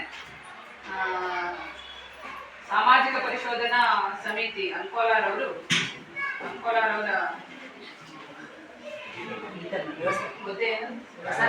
ತಾಲೂಕು ಕಾರ್ಯಕ್ರಮದ ಸಮಿತಿ ಗೀತಾ ಗಾಂವ್ಕರ್ ಮೇಡಮ್ ರವರು 3 ದಿನಗಳ ಕಾಲ ಅವರ ಸಹಾಯಕರೊಂದಿಗೆ 3 ದಿನಗಳ ಕಾಲ ನಮ್ಮಲ್ಲಿ ಶಾಲೆಯಲ್ಲಿದ್ದು ಎಲ್ಲ ಪರಿಶೋಧನೆಯನ್ನ ಮಾಡಿ 3 ದಿನದಲ್ಲಿ ಪೇರೆಂಟ್ಸ್ ಮನೆಗಳಿಗೆಲ್ಲ ಭೇಟಿ ಕೊಟ್ಟು ಇವತ್ತು ಈ ಕಾರ್ಯಕ್ರಮದ ಅಂತಿಮ ಘಟ್ಟ ಪೋಷಕರ ಸಭೆ. ಇವತ್ತಿನ ಈ ಸಭೆಯಲ್ಲೂ ಸಹ ಅವರು ಉಪಸ್ಥಿತರಿದ್ದು ಈ ಕಾರ್ಯಕ್ರಮದ ಉದ್ಘಾಟನೆಯನ್ನ ನೆರವೇರಿಸಿಕೊಟ್ಟು ತಮ್ಮೊಂದಿಗೆ ಎಲ್ಲ ಚರ್ಚೆಯನ್ನ ಮಾಡಿ ಸರ್ಕಾರದ ಏನೇನೆಲ್ಲ ಯೋಜನೆಗಳಿದ್ದಾವೆ ಅದ್ರ ಬಗ್ಗೆ ಚರ್ಚೆ ಮಾಡಿ ವಿಷಯವನ್ನ ತಿಳ್ಕೊಂಡಿದ್ದಾರೆ. ಮತ್ತೆ ನಮ್ಮ ಶಾಲೆಯಲ್ಲಿರುವಂತಹ ಎಲ್ಲ ವಿಷಯಗಳ ಕುರಿತು ಪರಿಶೋಧನೆಯನ್ನು ಮಾಡಿದ್ದಾರೆ. ಅವರಿಗೆ ನಮ್ಮ ಮುಖ್ಯ ಶಿಕ್ಷಕರ ಪರವಾಗಿ, ಎಲ್ಲ ಸಹ ಶಿಕ್ಷಕರ ಪರವಾಗಿ, SDMC ಪರವಾಗಿ, ಎಲ್ಲ ಪೇರೆಂಟ್ಸ್ ಪರವಾಗಿ ಹಾಗೂ ಇವತ್ತಿನ ಈ ಕಾರ್ಯಕ್ರಮದ ಸಂಘಟನೆ ಪರವಾಗಿ ನಾನು ಅನಂತ ವಂದನೆಗಳನ್ನ ಅದೇ ರೀತಿ ಅವರ ಜೊತೆಯಲ್ಲಿ ಸಹಾಯಕರಾಗಿ ಇವರು ಬಂದಿದ್ದಾರೆ. ಅವರಿಗೂ ಸಹ ಈ ಸಂದರ್ಭದಲ್ಲಿ ವಂದನೆಗಳನ್ನು ಸಲ್ಲಿಸ್ತಾ ಇದ್ದೀನಿ. ಇವತ್ತಿನ ಈ ಕಾರ್ಯಕ್ರಮದಲ್ಲಿ ವೇದಿಕೆಯ ಮೇಲೆ ನಮ್ಮ ಶಿಕ್ಷಣಾಸಕ್ತರಾದಂತಹ ಶ್ರೀ ಜಯಂತ್ ಸರ್ ಅವರು ಇವತ್ತು ಇಲ್ಲಿ ಉಪಸ್ಥಿತರಿದ್ದು ಈ ಕಾರ್ಯಕ್ರಮವನ್ನು ಉದ್ದೇಶಿಸಿ ಮಾತನಾಡಿದ್ದಾರೆ. ಅವರಿಗೂ ಸಹ ಅದೇ ರೀತಿ ನಮ್ಮ ಯಾವತ್ತು ಎಲ್ಲ ಕಾರ್ಯಕ್ರಮಕ್ಕೂ ಅತ್ಯಂತ ಕ್ರಿಯಾಶೀಲರಾಗಿ ಇಲ್ಲಿ ಬಂದು ನಮ್ಮೆಲ್ಲ ಕಾರ್ಯಕ್ರಮದಲ್ಲಿ ಭಾಗವಹಿಸಿ ನಮ್ಮ ಏನ್ ಕಾರ್ಯಕ್ರಮ ಸಮಸ್ಯೆಗಳಿದ್ರು ಆ ಸಮಸ್ಯೆಗಳಿಗೆ ಸ್ಪಂದಿಸಿ ನಮ್ಮ ಎಲ್ಲ ಸಮಸ್ಯೆಗಳಿಗೂ ಪರಿಹಾರವನ್ನ ಕಂಡುಕೊಳ್ತಾ ಇರುವ ನಮ್ಮ ಆಕ್ಟಿವ್ SDMC ಅಧ್ಯಕ್ಷರಾದಂತಹ ಶ್ರೀ ಅಶೋಕ್ ನಾಯ್ಕ ಅವರಿಗೂ ಸಹ ನಾನು ಈ ಸಂದರ್ಭದಲ್ಲಿ ವಂದನೆಗಳನ್ನ ಸಲ್ಲಿಸ್ತಾ ಇದ್ದೇನೆ. ಅದೇ ರೀತಿ ಉಪಾಧ್ಯಕ್ಷರಾದಂತಹ ಪ್ರತಿಮಾ ಮೇಡಮ್ ರವರು ಅವರು ಸಹ ನಮ್ದು ಏನೇ ಕಾರ್ಯಕ್ರಮ ಇರಲಿ, ತಮಗೆ ಎಷ್ಟೇ ಕೆಲಸದಲ್ಲಿ ಬಿಸಿ ಇದ್ರು ಕರೆದ ಕೂಡಲೇ ಇಲ್ಲಿಗೆ ಬಂದು ಅತ್ಯಂತ ಉತ್ಸಾಹದಿಂದ ಪಾಲ್ಗೊಳ್ತಾರೆ. ಅವರಿಗೂ ಸಹ ನಾನು ಈ ಸಂದರ್ಭದಲ್ಲಿ ಅದೇ ರೀತಿ ನಮ್ಮ ಮುಖ್ಯ ಶಿಕ್ಷಕರು ಎಲ್ಲ ಕಾರ್ಯಕ್ರಮದಲ್ಲಿಯೂ ಆಕ್ಟಿವ್ ಆಗಿ ಪಾರ್ಟಿಸಿಪೇಟ್ ಮಾಡುತ್ತಾರೆ. ಮತ್ತು 3 ದಿನಗಳ ಕಾಲ ಬಹಳ ಬ್ಯುಸಿ ಇದ್ದು ಅವ್ರ ಜೊತೆಗೆ ಎಲ್ಲ ಪರಿಶೋಧನೆ ಕಾರ್ಯಕ್ರಮದಲ್ಲಿ ಭಾಗಿಯಾಗಿ ತಮ್ಮ ಎಲ್ಲ ವಿಚಾರಗಳನ್ನ ಅವರಿಗೆ ಹೇಳಿ ಇವತ್ತಿನ ದಿನವೂ ಸಹ ತನ್ನ ಮನದಾಳದ ಒಂದು ದುಃಖವನ್ನ ನಮ್ಮ ಮುಂದೆ ಹೇಳ್ಕೊಂಡಿದ್ದಾರೆ. ಅವರಿಗೂ ಸಹ ಈ ಸಂದರ್ಭದಲ್ಲಿ ನಾನು ಅದೇ ರೀತಿ ನಮ್ಮ ಹಿರಿಯ ಶಿಕ್ಷಕರಾದ ಬೀರಣ್ಣ ಸರ್ ಅವರು ಸಹ ಇವತ್ತಿನ ಕಾರ್ಯಕ್ರಮದಲ್ಲಿ ಉಪಸ್ಥಿತರಿದ್ದು ಈ ಕಾರ್ಯಕ್ರಮವನ್ನು ಮಾತನಾಡಿದ್ದಾರೆ. ಅವರಿಗೂ ಸಹ